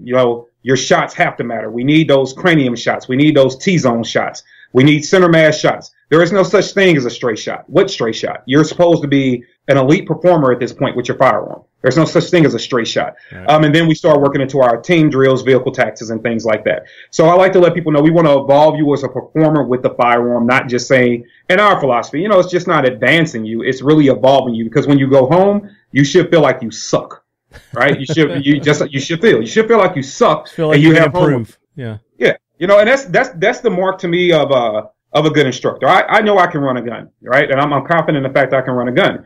And I like to tell people this: the reason I'm one of the best teachers you can ever have is because I'm the best student on the face of this earth. There you go. When I get into a guy's class, your way, sir. Only thing I'm not going to forget are the safety rules. Outside of that, I have forgotten everything else that I ever thought I knew, because that's the only way you can really absorb, right? You have to get rid of all that stuff. So, when people come to my class, I tell them that, like, hey, if you guys want to, because we also do an instructor course too, where I will show you how to teach. It's not even about running a gun. It's about how do you effectively communicate information. Yeah. And so we'll get them out there and do it. I was like, hey man, you know what? Really? Think about it like this. You a basketball fan at all? No. Okay. Well, I'm not. You go back to I understand Michael the game Jordan. though. Mike Jordan. Michael Jordan. Oh yeah. And then you look at Michael Jordan, a athlete out of this world, but he wouldn't have been Michael Jordan if it wasn't for Phil Jackson, right? The coach. Right. So guys are a lot of times you get stuck, whether you're a student in a class and you're thinking you want to take this information back and give it to someone else, or you're a guy coming in or anywhere for an instructor course. Don't worry about being Mike. Worry about being Phil, right? Mm-hmm. That's who you need to worry about being. Worry about being Phil when you're going out teaching people. Now, the performer with the gun should be Mike. But whenever you're transferring information, like you see guys get up in front of their students and they spend a damn third of the class showing their students they know how to shoot. Like, dude, it doesn't matter. Right. It doesn't matter. Yeah. And I might not be able to shoot a lick, but if I can make you perform with a gun, then that's what should matter to you. So that's kind of philosophy. I take that way as well. And then the overall philosophy with our company, hence the name No Other Choice. No Other Choice it stems from the philosophy before you ever, and I mean ever, use your skill set, whether it's at a basic level or an evolved level, use your skill set to cause harm to a human being. You should be at the point of no other choice, irregardless of what the law says you can do. The law might be, it might have let's say a circumference the size of a hot air balloon. I want you operating in the circumference of your morality the size of a basketball. Mm-hmm. That's where you need to stay. Operate inside of there, outside of innocent people being harmed. Operate in that small realm. Make sure you're at the point of no other choice. You screamed, you ran, you try to do everything you can to avoid this conflict. And then if somebody puts your back against the wall, make them regret it. Yeah. That's why I love the name of your training company, man. No Other Choice. I mean, that sums it up right there. I mean, this is your last resort to use this. If you have to use this, it's a last resort. Absolutely. And you train, and I've seen some of your videos. You train, here's your other options. If you, encounter something, here's some other options that you can do. When you exhaust those, then boom, this is because running is always an option. Never think that walking away or running is not an option. It's the best option. It absolutely is. Pride will get you in trouble. Absolutely, it will, more times than I can count. and we even when we have guys, and I also have another instructor. I know basic jiu-jitsu just from my law enforcement background, but we have another instructor who is 25 years in Taekwondo. So he comes in for the hand-to-hand stuff when we offer that, when people request it. And even with him, with martial arts, you learn that same mentality. You're like, hey, walk away if you can. Yeah. But if you have to use this, make sure they understand that they should have made that mistake. Right. And so that's I want to go back to, and this is something that a lot of these training companies, I've never heard them offer, is the kids. So you're offering education, and there's another video that I watched of yours that you've got where you're actually teaching, because a lot of kids, like you said, when you were 14, you and your buddy came across this gun and you didn't know anything about it. You didn't know the proper rules or any of that. So what you're doing is you're bringing in young kids. I mean, the younger the better. I mean, there's no age limit on when you can start teaching your kids proper gun education and safety. And you're not teaching them how to shoot or doing any of that. You're teaching them just, this is a gun and this is how you need to act around a firearm. Talk about that. Talk about that. So I like to, in a lot of philosophy, man, I want you and the listeners to envision something, right? We understand as guys that believe in freedom and the Second Amendment and all that, what we're protecting. Me and you can sit across in a room and go, hey, 2A, and you're like, damn right. And we understand everything that comes behind that. We get it, right? But when we're dealing with everybody else, there's a certain mentality that we must adopt to, or adapt to. And what I like to think about is this: I want you to envision a room full of guys in their plate carriers, full kit, dudes that can run guns, right? I feel that I'm one of those guys in that room. And what I saw was a vision of who is out focusing on all the people that are intimidated by that appearance. How do we really help them? Because that's the segment that we need to reach. Mm-hmm. Those mothers, those fathers that are just trying to get their family to Walmart and back home, their kids that are finding guns and doing things irresponsible with them, but they're too scared to educate their kids about firearms because they're so dangerous and scary. So what I did, man, is I'm the guy that shedded the plate carrier. I dropped it. You know, I'm just the guy that dropped the plate carrier, and it's not against any guys that do that heavy stuff. That's cool. But I decided to drop the plate carrier and focus on, hey, let's just sit on the front porch and talk. Meet me at the range. Let's just talk. Let's go to dinner and let's talk. And when it comes to the children, I didn't want kids to be hurt. I am to get to know more about me. I am a person that does believe. I believe in humans, as hard as that is sometimes. I do believe in humans, and I want to help them. And when I'm looking at mom and dad, I'm like, what's the best gift I can give you but your child's safety, right? So I want to go in and I can take all this experience, but you know what? I can bring it all the way back down to my personal experience and say, hey, let's talk to your kids about being safe. Let's do that. So I'll go into daycares and I go into schools, and I not only educate kids on, hey, hot stove kind of mentality, right? It's also a way for me to go in and give these 4, 5, 6, 10-year-olds a different vision of what a gun guy is. So they're able to say, like, this guy came in and here's this big, 6 foot, 250-pound man. It probably got all this artillery at home, and he's like singing songs and clapping with me. Absolutely. Like he's jumping around the room. So one minute you see me in a video clapping hands with kids and singing songs, and the next minute I'm out running rigs and shooting rifles. But that's who we are, right? That's who we all are. And I just decided that we need to be seen in that light. So I dropped the plate carrier off. I'm not able to train as much as I want to and do all the high speed, low drag stuff because somebody had to drop that to sacrifice to go back and help everybody else. And so that's what I do. And I go and I start with the kids because that's the most precious gift I can ever give a family is their child's safety. So that's why I start with the kids. That's awesome, man. That's amazing that you do that. And it's important because that's what I think a lot of the firearms trainers overlook is that it starts with the youth, and you've got to educate them because there are more often than not, just like the situation you were talking about when you were 14, kids that are younger than that, even younger than, you hear stories about it all the time. I can't remember where it was, but the kid who was in the back seat and the gun slid under the mom's back seat. She was driving. He pulled the gun. He shot his mom. Or the two friends that were at the house and they pulled the dad's gun out of the gun cabinet and one shot the other one. And you hear about that all the time. And if people would just educate the children instead of making guns these objects of demonic objects that they try to protect them and keep them away from and shadow them from, just educate them on it. You educate them, the mystery of that gun goes away at that point, the curiosity. Kids are curious. They're going to want to put their hands on stuff that especially if you tell them no and they're not supposed to do it, what are they going to do? I mean, you were a kid. Right. As a parent, you were a kid, and you knew that when your parents told you not to do something, you wanted to do it even more. So take that mystique away and take your kids to a program like No Other Choice with Kevin and get them educated on the proper safety, how to act around a gun if you've never been, if you're at a friend's house and a friend pulls his dad's gun out of the drawer, teach your kid how to be that responsible kid. You educate your kid, they can educate other kids. And that's the way kids are. If they're smart and they know something, they're going to pass it along to their buddies and their friends. Yeah, and that's why I've even put out and it's a couple of points I want to make off of that. And I want to give somebody a kind of a shout out here too. Yeah, go ahead.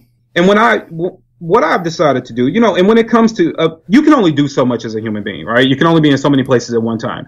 So as any good instructor worth his soul knows that you need to train regularly yourself, right? To stay, abreast of new techniques. You need to dissect your own techniques, write new curriculums. You got to stay on top of that stuff. Mm-hmm. And because I've started to do so much community work, some of that I haven't had the opportunity to stay up on top of. So one guy I would love to give a shout out, and it goes to how I'm able to continue this mission of doing what I'm able to do, is James Yeager. Because Yeager, when we met and started talking, Yeager opened up the school to me. He's like, hey, dude, anytime you need anything, because he understands, right? Yeah. So he's like, anytime you need anything, you need to get sped up on something, you call me, you let me know.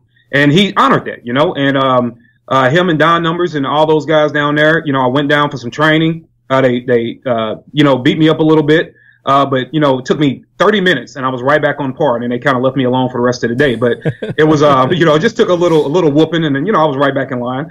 And but that's because they care about you. They care about they wanted you to do it right. Yeah, it's like, dude, you haven't ran a gun since when? I'm like, dude. If you're sensitive, you don't want to take a James Yeager class. Oh no! Please leave your feelings at home. Yeah, you get your feelings hurt easily. You don't want to, but that's going to harden you up too. If you don't want to be a Nancy boy, then go take a class from Yeager. Yeah, great people, and and then when I'm able great dudes. So I'm able to stay on top of training, so I'm not ever diluting what my students get. Right. So that's always good. And then when it comes back to doing the work and with kids, get your children. I mean, you can always reach out to me, guys, if you need some advice, you need some materials, but get your kids into a safety training program and don't overlook it. And when you're having a conversation with people that might, look at guns differently than we do, that are like, oh no, we don't want guns around. Sometimes simplistic truth can reach people. Are you always going to know where your kids are at 100% of the time? Nope. Absolutely. No. Right? So what happens if they encounter a gun where they go? You want your kid to understand what to do if they encountered a gun. And that's a philosophy I share with a lot of my parents. Now I'm going to yell at people. And this is what I find disgusting.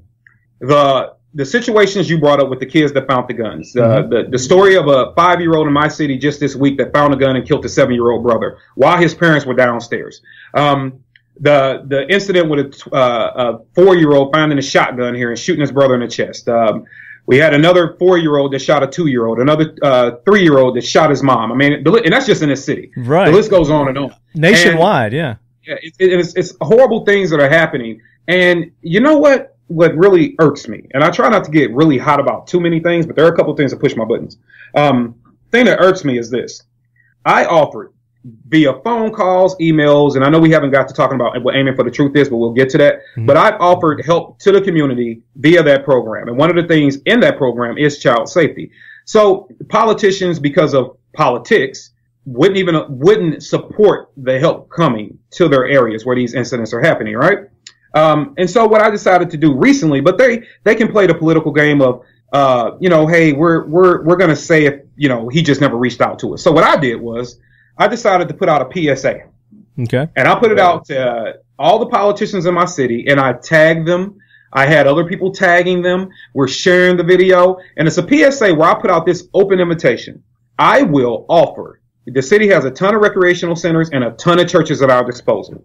I will offer free firearms safety training for children and their families at a zero cost at these facilities as many times as it takes. And I will bring the power of the Second Amendment community. Because as soon as I said that, the emails, the phone calls just start rolling in. Dude, let me know when to be there. I got you. I'll come up. I'll cancel this. You let me know. And I know I know my community, and I know they'll do it, right? So I'm already knowing that. So I'm really focusing on all these people that are, quote unquote anti-gun, or they don't want to be involved with firearms and things like that. I say, so you're not going to be able to ignore me. So for you can't say that the services were never offered, I'm making a video about it. Here you go. Cool. We put the video out for everybody to see. And we're calling them out in the video by name, and I'm tagging them in it.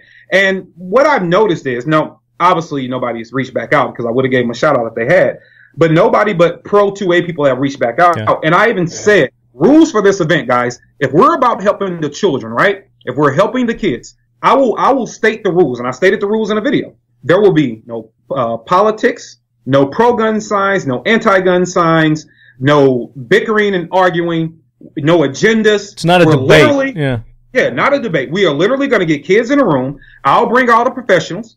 I'll vet them. We'll get them in as many rec centers as you want to open. Have the families all come out. I'll see if I can get, companies to donate safes or whatever. We'll get everybody out. We'll give them free education and equipment to be safe with, and we'll throw our hands up. We'll pass out some business cards. Other than that, we'll throw our hands up. We're not selling product at the event, and we're not talking politics. Not making money off it a bit.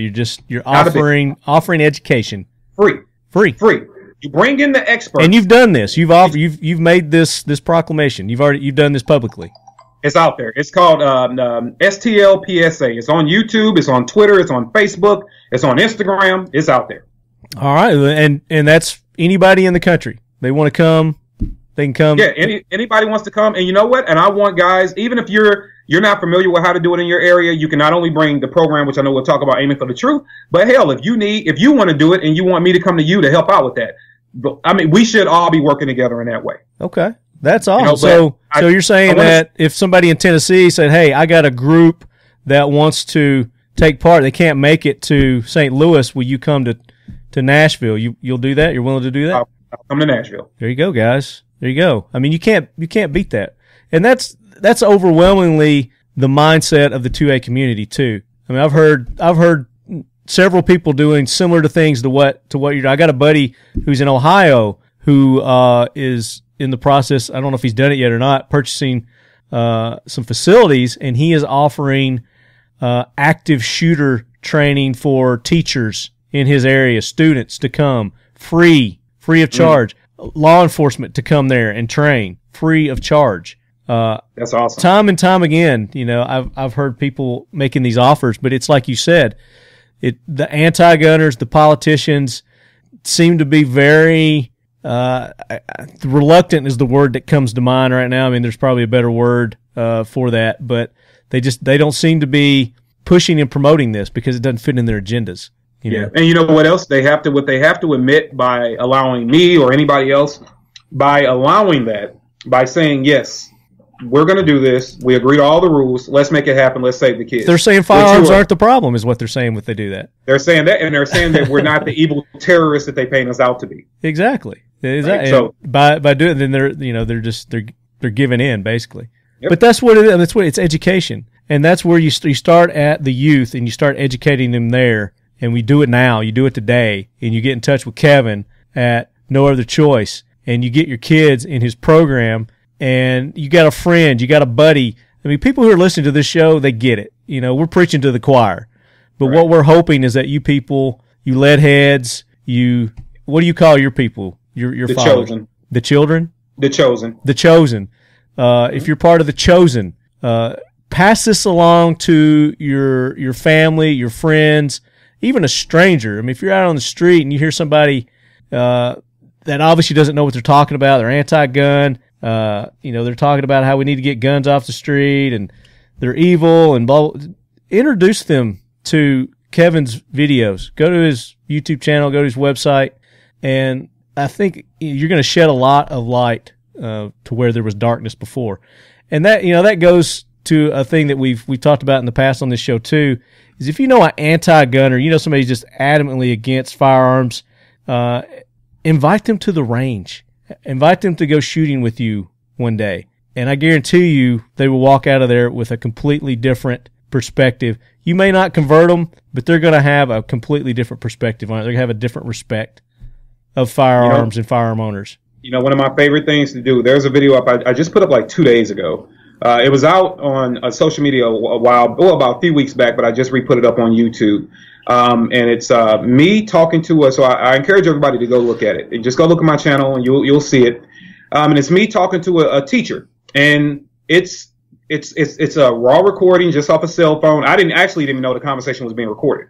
But it was actually at a charity event to raise money for my event. It was at a charity event. It's a competition, kind of an IDPA style competition. Mm-hmm. And we were out there, and she came in and she was saying that she was I asked at the beginning, was anybody anti-gun, expecting nobody to raise their hand. And she did raise her hand. She's like, yes, I'm anti-gun at a gun event, right? So I said, okay. So we talked throughout the course of it, but I show at the end, I just show 60 seconds of us talking. So it's not a long video at all. It's 60 seconds of us talking. But you can see how I pulled her in front of 40 other adults.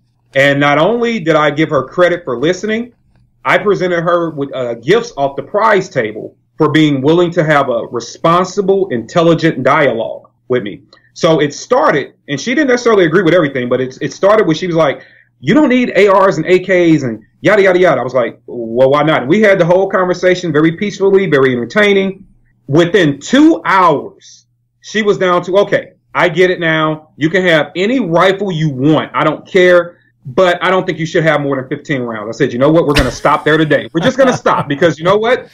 We'll pick that back up later. Right. Yeah. Right. But we hugged. She went from having an anti-gun stance to saying, I'm not leaving until I get pictures with all you guys, and I want a picture with you, and look, I just got this new range bag from Proper, and I'm going to get another gun. And so she left there asking, how do I get her last question to me was, hey, how do I get a drop leg holster? That's a victory, right? That's a victory.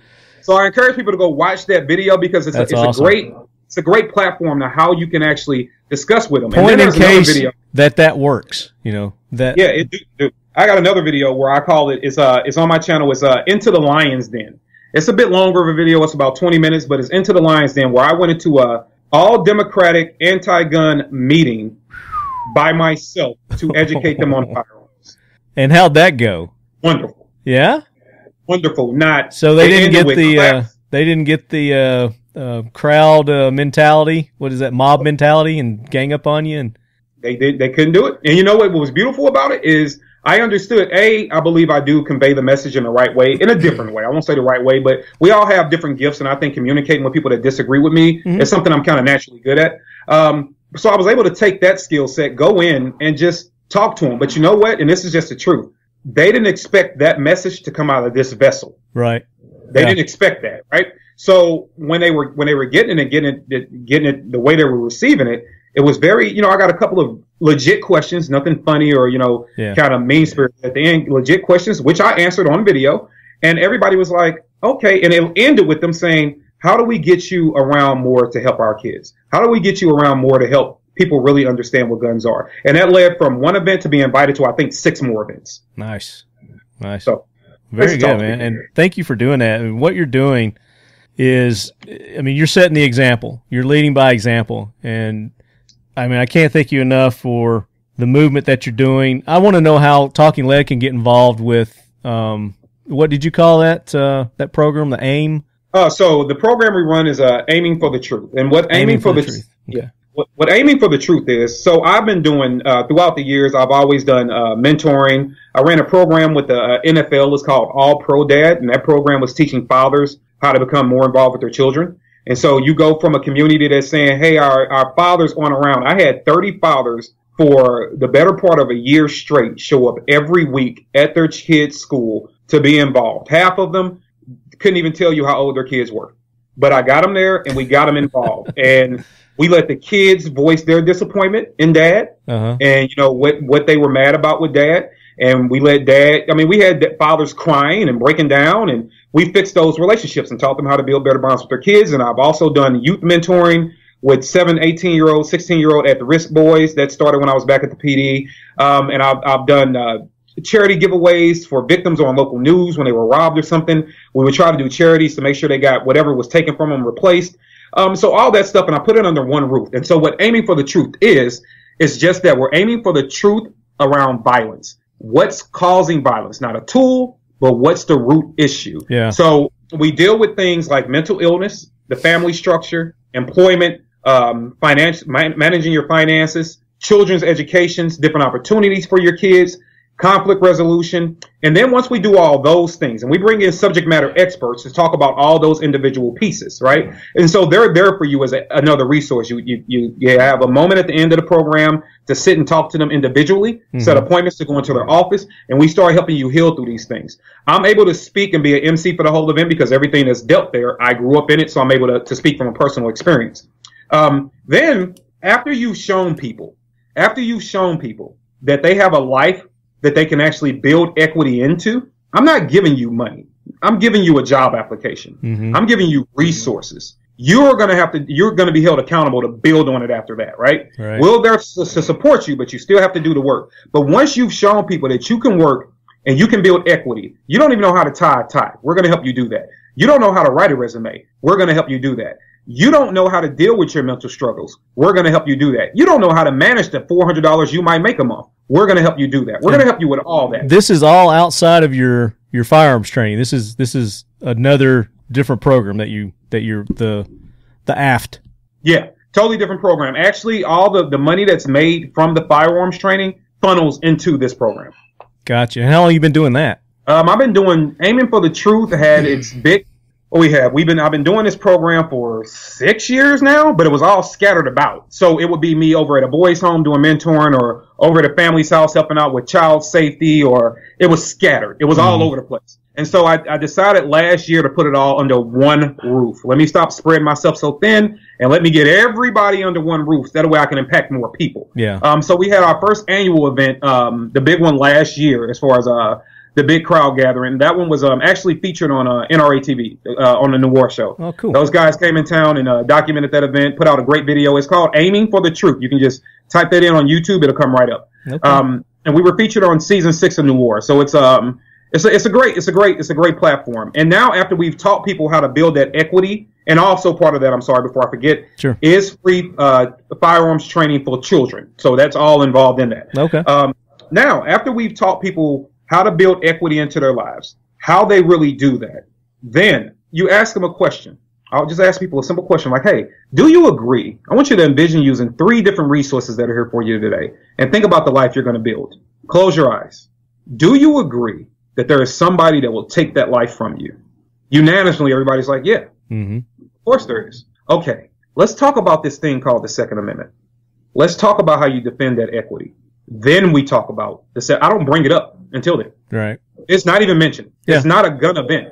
But just kind of slowly work your way into it. Yeah. Work your way into it. Now, everything about your life that you are going to work to do better at, let me show you how to defend it. And then there's one particular part of the show that is what I like to call an eye awakening part of it. So there's a part in the video. If you watch the video, you will see a young black man, about 25, 26 years old. I bring him up in front of the crowd, and I put a shirt over his head. And the NRA purposely cut the audio on that. And I love the fact they did that. I love the fact they did it. They cut the audio on it and just let you see the visual of what's going on. Behind him, without him knowing, is a guy holding a 6-foot-tall body mirror. And there are a couple of little eggs that I dropped throughout the event to let people know how powerful it is. But for this one, I make it obvious. And he's holding up this mirror. The kid doesn't know it's there. And I'm like, hey, guys, I'm going to start saying things about gun control. So before that, I go over the definition of just the word control by itself, isolated, right? And I say, now let's talk about this thing called gun control. And when I say something about gun control that you've never heard before, I want you guys, there are cameras all over the place. There are people on their cell phones recording this. Hold me accountable and say, Kevin, you're stretching the truth, dude. You're not being honest. I've never heard that before. That's far-fetched. I said, you ready? And they're like, sure. And I won't give them all away, but here's a couple of ones I said. I was like, they're dark, they're dangerous, they need to be controlled. Only certain ones can be trusted, i.e. military police. Until we regulate them and control them, they're always going to run amok on our society. And I gave a couple other examples. And I said, does anybody disagree with anything I said about gun control? They're like, nope. I turned the guy around. I yanked the shirt off his head. He's staring in the mirror. I said, tell me I'm still talking about guns. He said, hell no, you're talking about me. I said, exactly. Stop letting me pull the wool over your eyes. Yeah. See how one is in the same. And that is that eye-awakening moment. So now you have people building into their lives and getting resources, right, and then understanding how they've been tricked and the fact that they need to do something to protect this life. So it's a great event, man. It is my baby. It is my child. So getting involved is easy. It's a couple of different ways. So I like to, every time I think about putting this event on, I like to get the gun community involved in a couple of different ways. So I said I'll drop these little like hints, these little things you can go back to later and watch. And this is in the midst. This particular event, the first annual one, the big one, was in the middle of the inner city. But I had local competition shooters who happen to be white guys dressed in their jerseys and everything else in the event. Yeah. And so people are asking like, hey, like, first of all, the NASCAR jerseys just throw people off, right? They're like, what's these NASCAR jerseys? Like, what's going on? I was like, I want you guys to know something, because in our communities, there is a lot of, everybody can stretch the truth to a degree, but there are a lot of factual things that have happened when people have went into gun stores and they've been treated unfairly. Sure. It's happened. Yeah. And so I'm trying to break that down. And part of breaking that down is inviting the 2A community into the event. The purpose of that is if they will come to you, they're okay with you coming to them. Sure. So they're not here selling you guns. They're not here doing it. They're just here being part of the event. And right, you can talk to them. You can get to meet local gun owners. You can shake hands. You can get to know the person, and they don't even have a product to sell you. Yeah. Right. And then when you say, hey, you know what? Okay, I do want to go out and get that handgun. Oh crap. You know what? I do know this guy from this local gun store. Let me call him up. Hey man, can I come in? Sure you can. And I can trust you because I have met you. Right. I've built a relationship with you. So I like to tell people the easiest way to get involved, man, is to simply have an event in your town. To coordinate an event is pretty easy. All thing we need is a facility that's obviously located where everybody can reach it, a facility and a locked-in date 3 to 4 months out, and that's it. Everything else after that is easy peasy. It's just about getting people in the building. And how they get in touch with you? If you want it in your town, just go ahead and use my easy email. I can check off my phone. It's N.O.C. CCW. That's N.O.C. for no other choice. CCW@gmail.com. And just send an email, title it, hey, I want to be involved. And, tell me where you're at. So we got a couple of cities that we do have confirmed dates on. So July 21st of this year, we will be in, not Memphis, we'll be in Columbia, South Carolina on July 21st. We'll be in down there doing a great thing. And I love the way that we're able to break down so many stereotypes at one time and make this country a better place. That damn event, this Aiming for the Truth event, dude, is being held at a Harley-Davidson dealer. Nice. That's awesome. It can't get any better than that, right? And then we're having September 1st, we're going to be in Memphis, cool. Tennessee. You're going to be in Memphis, okay. Yeah, September 1st we'll be down in Memphis, and we'll be having it down there. So we got a lot of, and we're trying to get more and more cities on the list. We got a couple that we're tossing around, but they haven't got the facilities locked in yet. So I can't confirm it until we get the spots locked in. We need to try to work on Nashville, get you here in the Nashville area. Yeah, man. I would love to come down. Absolutely love to. Cool. We'll talk off air on how to make arrangements for that. But yeah, definitely would. I can see that happening here. There's a lot of good places where we could do that. Absolutely. I would love it. Definitely. Kevin, this has been awesome. Man, you're a busy dude. You got a lot going on, brother. Dang. Yeah, man. I'm my own editor. I'm chopping my own videos, record. It's a lot. But you know what? Every time I get tired, man, I get messages like the one I got today, where a kid told me he was like, "Man, I was giving up on guns until I ran into you. Thank you for being an inspiration." And then I had another kid a couple of months ago. He told me he was 25 years old, and he sent me a message that said, I'm from New York and have grew up hating guns because you just can't have them there. And because of you, I'm now motivated to be a 2A advocate, and I want to make sure my child does not make the mistake I made and wait till he's in his mid-20s to get involved. Can we follow you for support about how to raise my family in guns? And I'm like, dude, like that is awesome. That is definitely fuel for the tank, and I keep it moving. Where you said this kid was in New York? Yeah, he was raised in New York. He's since moved out of New York. But he found my channel a few months after he moved out of New York. I think he moved to, if I'm not mistaken, it was Indiana, if I'm not mistaken. Okay. But he moved to a state where he can have guns. And he was like, I don't care about guns. And he just said one day he was just playing around on the internet, and he found me. Just ran across you. Yeah, he was like, oh, because you will see me with my kids. My kids will hop in videos, and because I'm not, and it's nothing against the firearms community. I'm not saying this to be a bad thing, because people sometimes get me mistaken. Everybody is great at things, and I need everybody doing what they're great at. Please don't ever stop that. But for me, it's like, you know what? I am a trainer, and I love my art, and I love my craft, and I love getting people involved, and I think I'm damn good at it, and I will never back down from that. You know something else I'm good at, though? I'm good at showing people that we're human. I got kids too, man. Yeah. You know, so I let my kids pop in a video. Well, that's how I found you. I found you on Instagram. You'd done a post with your children, and you were talking about, you know, who am I to you? you know, and your kids were, you know, you're my protector, you're my, you know, I look up to you, you're my hero, you're my dad. And you did that video, and you got some hate from it as well from the gun grabbing community. Which is totally ludicrous. I mean, because the video that you did, I mean, it was such a sweet video and completely harmless. But the message that you were sending was that, you know, I'm you know, the man of the family. I'm here to protect my family, my kids. And there was a situation in your life to where, you know, that led up to that, where you guys were attacked. Is that correct?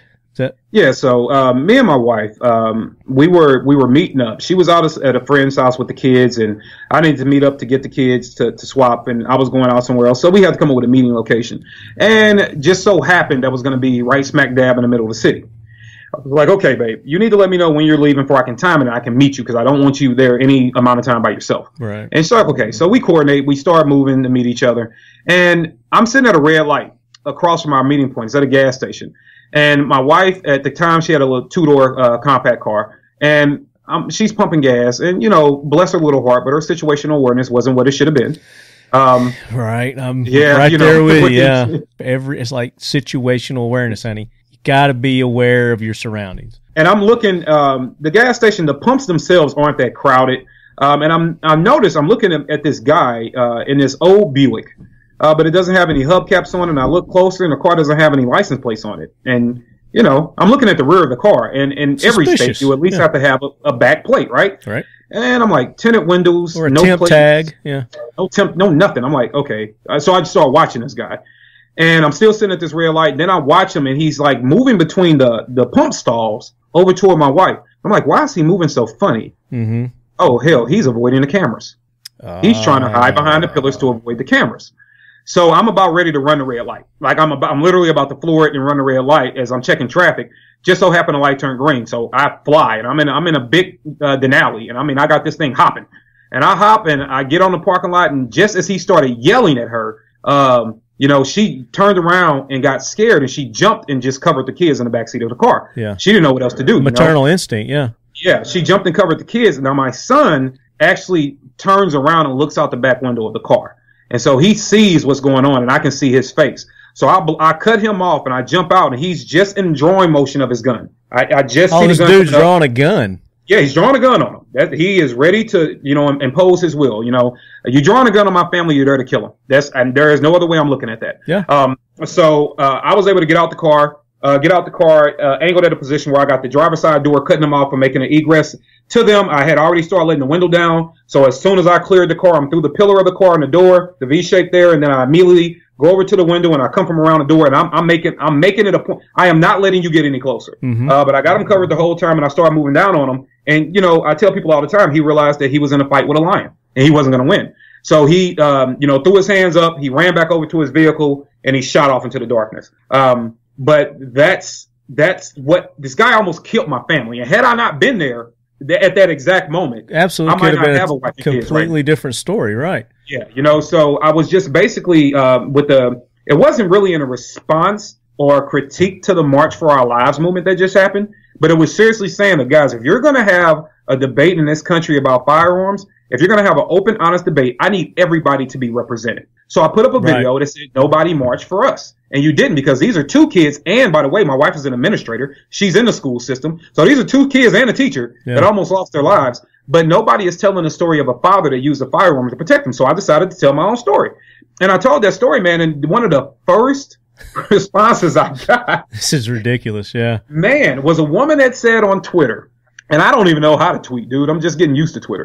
And she said, yeah, nobody is killing you with machines that are meant for death. So yeah, you get no sympathy from me. Now this is an entertainment attorney out of California. Okay. So go ahead. Yeah. I respond to her tweet, and I say, okay, because she said she had a typo, and since she's an attorney, I decided to be funny. And so at first I corrected her on her typo. Mm-hmm. Okay, let's get that out the way. I corrected her on her typo, and I said, hey, you know what? I get it. Since we are not dying in ways you deem unacceptable, we don't matter. Thank you for being honest, because that's exactly what I was saying in the first damn place. Right. And didn't you say something like, "Oh, so my kids had to die before it mattered. Oh yeah, I said that later on down in the post. Something about so they actually have to die before you actually and care. They still would have made national news. That story would not have made CNN, right? And it would not have been newsworthy. Local news would have picked it up. It would have been a 24-hour story, and then it would have been gone, right? So, did you get any coverage out of that? Any kind of news or publicity from that incident? Did anybody call the police? Oh, dude, let me be very open and honest with you about something here. That is not even worth taking a complaint number on. Right. It happens too much. Yeah. It's not. You call 911 in this city or any other major city and say somebody just tried to rob me. Did you get shot or killed? No. So nobody's hurt? No. Nope. All right. They might even give you a complaint number over the phone. Yeah. And you're done. Right. That's it. You never hear nothing about it. I know the system, and I work for the PD. I'm like, he's gone. Nobody got hurt. I documented it on my cell phone just for my own recording. Yeah. The time, date, in case this idiot decides he was going to call the police and say I did something to him. But outside of covering CYN, like, no, dude, it's not worthy to report. It's not. Yeah. Did you take a picture of the guy's car? Did you get it on video too? Oh no, I was still holding his ass. No time for a cell phone at that point. I had a different response for him. But when he cleared the area, I had to check on my family, holster, check on my family. And the other thing about it that was horrific, and it goes back to training. Nobody else in that parking lot noticed. It had to be 15 people. They didn't even notice what was happening. They didn't know what was going on. Nope, none. Because when I went back and I made sure my family was okay, I kind of surveyed the area to see, like, was somebody panicking? Were they scared? Did they call the police? I wanted to make sure I knew what I was about to deal with. And I promise you, dude, it was just people talking on their cell phones and going about their normal days and nothing. Because in that area, it's probably normal. It's just normal. That's not new to us. So when you have an incident and a tragedy happen, I'm like, look, guys, I literally, when that happened, that day that incident happened, I literally, on a other podcast that was on video, I literally almost started crying. Oh man, I couldn't even fathom it, man. So I'm not saying that those children's lives didn't matter, but I'm gonna be honest with you. Hell, let's just go in Chicago. Chicago in one neighborhood, I think it was this past weekend, had 7 murders in the exact same neighborhood in 24 to 48 hours. I lose in this city. I lose 2 to 3 kids every single weekend, and it does not make national news. Doesn't make any news. Yeah, I was mentoring a couple of young boys. I stood out in a different part of our city. I stood out with those kids to God 2 bless o'clock. her. Yeah. Somebody sneezed. Yeah, that's my wife. She sneezes pretty loud. I stood out to 2 or 3 o'clock in the morning with these kids. Had got them to say, okay, you know what, man? I'm not going to sell dope anymore. I'm not going to handle those guns anymore. You're right, Kev. The fact that you've been standing out here since 7 o'clock at night and it's 3 o'clock in the morning, right, and you're still going at it with us. And I got a group of 7 of them, and they say, you know what, we're done. I lost 3 of them the very next day before they got a chance to quit. And those things happen all the time, and it doesn't make news. And it's sad, but nobody cares about what's happening in these cities until it's something that can be used for their benefit. Yeah, it's like they say, there's the liberals, they don't like to waste a good tragedy. Yeah. Thank you for sharing that. I kind of roundabout heard about it, but I didn't know the full details. God bless you, and God bless your family, man. I'm glad everybody's okay. No incidences since then? Thank you. No, we haven't had anything that horrific happen. My family hasn't been involved in anything, which is great. But I've had some shallow run-ins here or there. But that's the thing, as a 2A community, that we have to get out there, because the media, like Kevin was saying, if it's not a tragedy, it's not a death, they're not going to cover it. So it's up to us to get the word out there, the news out there, say, hey, did you hear about this tragedy that was prevented by a responsible gun owner? Mm-hmm. And that's one of the reasons why I wanted to have you on the show, among all this other that I did know. Wow. You've blown me away today, brother. But I like to hear those stories, and I like to get those stories out, because people don't cover those. They don't hear about them, and that's what we got. We've got to, because more of those happen than the tragedies. There's countless of tragedies and murders that are prevented by responsible gun owners that you never hear about, and there's no stats for it because they're not reported. So there's no way to give a statistic on how many crimes and murders are prevented because of a responsible gun owner was there to dissuade it. Yeah, that's so true. Yeah. Well, thank you so much, man. I mean, we're almost 2 hours into this. But that's the beauty of this show is, we can go on and on and on forever. But we got to leave some because I want to have you back on, man. I want to get involved with what you guys are doing. I want to get, however Talking Lead can get involved with this because what you're doing is important. And you're doing great work, and I want to get the Leadhead Brigade behind you and involved with it. Oh man, I would love to have you and your guys involved, dude. I think we're going to get some good response from this. We were going to do a fact to fight the myth, but I think we'll save that. Okay. I think we just did a lot of facts and a lot of myths, so it just kind of goes without saying on that. But we'll skip that segment this show. I'm going to go ahead and wrap it up because I know your family probably needs to get you there. It's probably dinner time.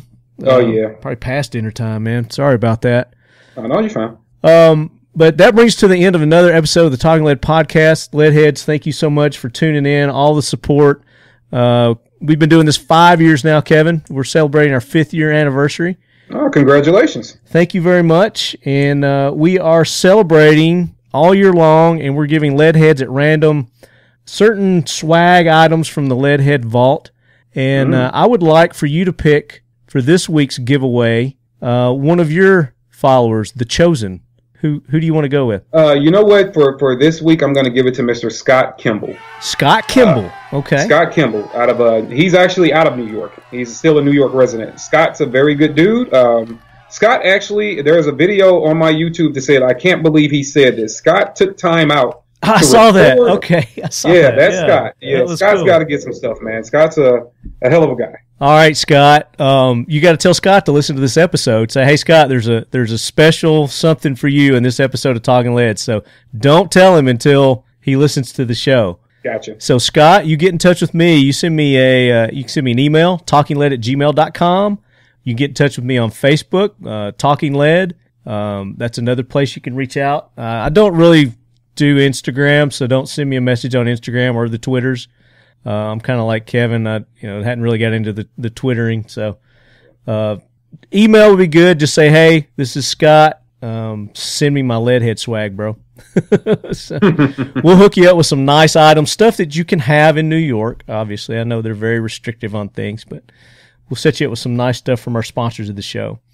And speaking of sponsors, I didn't thank them in the first part of the show, so let's give some love to our sponsors, the companies that make this show possible for you Leadheads. Show them some love. Go to their social medias. Go buy their products.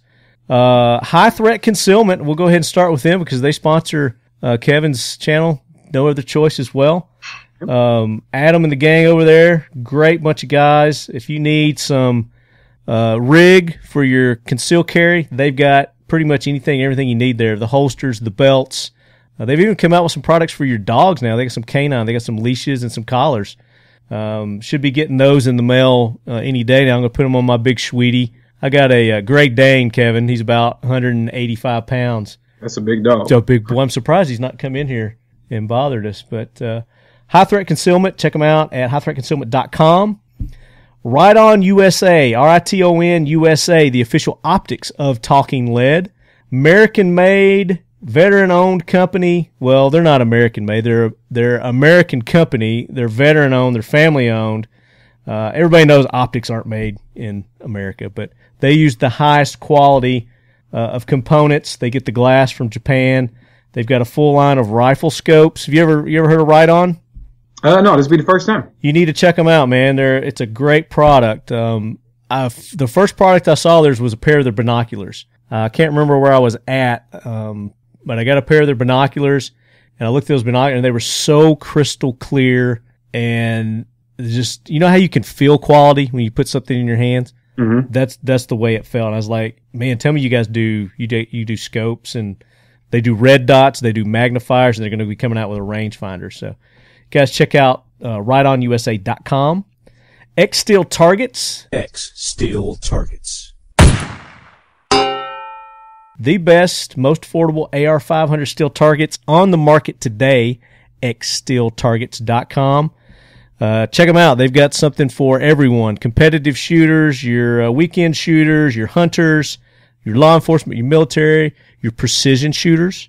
We're going to get a special target made for Charlie Melton and his record 4,000, 5,000, and 6,000 yard shots. I don't know what Bud's going to make for that, but if you get on their website, can't find something that you that meets your needs, he can custom make targets for you.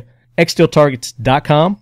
Modern Spartan Systems. Don't just clean your firearms, optimize them with Modern Spartan Systems lines of gun cleaning products. They've got oils, they've got greases. Kevin, they've even got a product for your vehicle. What? Yes, they have an engine oil additive. It's TVT engine oil additive. And I've got my vehicle, I call it the lead sled. We've got it wrapped with multicam black, and we've got all our sponsors on it. But it's a 97 Yukon. I've got almost 315,000 miles on it. Ah. And I've been using the TVT engine oil additive in it, and it's keeping it running. So you guys check out Modern Spartan Systems, modernspartansystems.com. VanQuest, for all your backpacks and gear needs, you can go to vanquest.com. They've got a very cool new backpack that they've got out now. It's like a 3 or 4 day pack, and you can carry your long gun with it as well. I can't remember the name of that pack, but you guys go back a couple episodes where we had Alex from VanQuest on, from SHOT Show. He talks about it. We even did a live video from the Kel-Tec booth. Check them out, vanquest.com. Glock, the official carry of Left Hand of Talking Lead. You know I love my Glockety Glocks. Been rocking the, have you seen the new 19X, Kevin? Yeah, I shot it at Industry Day at the range at SHOT Show. I got to shoot it there. So when they came out with the Gen 5s, and as my listeners know, I used to be a 40 guy. I used to carry the 23, and when they came out with the Gen 5s, of course they didn't come out with a 40. They started off with a 9mm, and I had to switch to it. So I was converted to a 9mm guy with the Gen 5, and then they came out just a few months later with the 19X, which I just got the Gen 5 19, and I switched to the 19X now. So loving it. You guys check them out at us.glock.com, and of course they've got all the gear and the lifestyle products there, your shirts and your jackets. They even got shooting jerseys that you can get, cigar cutters. They got coolers. Glock. Check them out, us.glock.com. 1776 United. I don't know if you can see my shirt, Kevin. I can. My Talking Lead shirt. They are the official swag providers of Talking Lead. And we just came out with our new Leadhead Brigade t-shirts that was listener designed. And they came out with patches too. So you guys go to 1776united.com and get our t-shirts and our patches and more to come. We've got a couple more designs that we're going to be working on with those guys coming up before the end of the year, celebrating our 5th year anniversary here at Talking Lead. Who am I forgetting? I'd like to give a big thanks to Kel-Tec for all the support that they gave us during the 2018 SHOT Show. Check them out at keltec.com. Try to get Chad on the episode with us today. We'd probably go 4 hours if Chad had been on here. But. Yeah, that's cool. Yeah, next time I'll come back on. You make sure he's on here because I want to start a fight. Did you want to start a fight? I want to start a fight, man. Look, I cannot get a sub 2009 mil. I cannot find that gun and every time I run into Kel-Tec, dude, I know somebody. Of them out there. I know a guy. You know a guy? Yeah, I know a guy. If I don't get a sub 2009 mil, it's going to be a problem. Man, I love my sub 2000s. I've got a couple of them. Absolutely love them. I'll let you borrow one until you get yours. How about that? All right, thank you very much. Man, the Gen 2s are awesome. Loving them. And big thanks to Kel-Tec also, and Palmetto State Armory, and Right On USA, and Geisley, and Abe. What's their new knife company? Did you know Geisley had a new knife company? I saw that. Abraham and Moses. Call it Abe and Mo. We've got a line of tactical hunting, everyday carry knives. We saw them at the Big 3 East. We did an interview with Diego. We're going to have that interview coming up in the next couple of episodes talking about that new line of knives. I've posted some pictures on social media. And Benchmade knives. All those guys are donating product for the upcoming Heroes Gala for the Sheepdog Impact Assistance that I'll be attending, where we're going to be cutting Lefty's hair. You can't tell it now, but I've got really long hair. I've been growing it for about 2 years now. I donate it to Hawks Locks for Kids. Oh, that's awesome. So at this event, this fundraiser for Sheepdog Impact Assistance, we're going to be cutting my hair, and we're going to be auctioning off the opportunity for somebody to take a knife and cut one of the locks off my head, and they're going to be able to win some guns that Kel-Tec and Palmetto and some of these knives and optics that these companies have donated. So big thanks to all those companies for stepping up and supporting Sheepdog Impact Assistance. And I know there's a lot of people I'm probably forgetting, friends of the show, but as you guys know, you can always use the discount code LEADHEAD. I've made it easy across the board. Every one of these companies, you use the code LEADHEAD, you're going to get a special discount. You go to Tactical Walls. Those guys have set up a discount for you guys. High Threat Concealment has it. There's been several Target Eyes. We had those guys on last episode. You can get a discount with that. Medieval Industries. They make the 360-degree vertical foregrip. They've set up a discount code for you guys. Pretty much if they've been on the show, we've worked out some kind of deal to get you guys a discount. So make sure you're taking advantage of those because some of them are time sensitive. And if you go somewhere and it's not working, let me know. Shoot me an email, talkinglead@gmail.com, and I'll see if I can't get that reactivated for you guys. Kevin, thank you so much for being on, brother. I look forward to doing more with you. You're my kind of peeps, man. All right, man. I appreciate that. I thank you for having me on. I know we went longer than anticipated, but that's what happens when you get two good guys in a conversation. Well, I mean, it was good conversation, and I don't like to stop or stymie good conversation. I mean, you're making some great points, and this is stuff that people need to know. So as our listeners know, my shows can be 30 minutes long or they can be 3 hours long. But that's the great thing about podcasting is you can always pause it and come back. True. That's very true. And you can listen as many times as you want to. So we've got 5 years of shows out there for you guys to listen to on iTunes, iHeartRadio, Stitcher, Spotify, YouTube, and then, of course, you can always go to our website, talkinglead.com, and we've got them all posted there. That's the best place to go because we got pictures and our show notes and links to all these companies that we talk about. So you guys make sure you're going there and hooking up with these companies that are on here, like Kevin. We're going to be putting links to Kevin's company on there, No Other Choice, Firearms Training, where you guys can get in touch with him. And, man, I'm blown away. I don't want the conversation to end, but all good things come to an end. Yeah, they do. So, until next time. Until next time, yeah, we're going to have you. Are you going to NRA? I will be there. Okay, so we're going to be set up at the Eagle Imports booth. Like to invite you to come by. If you've got a posse, bring the whole crew by. And we'll get you on there, and we'll talk about what you think about the NRA. If you see some cool stuff, we'll talk about it. And then all right, man. Maybe we'll hook up before then and do something. All right, Leadheads, until the next episode, as always, keep your loved ones close. And your firearms closer in case you have no other choice.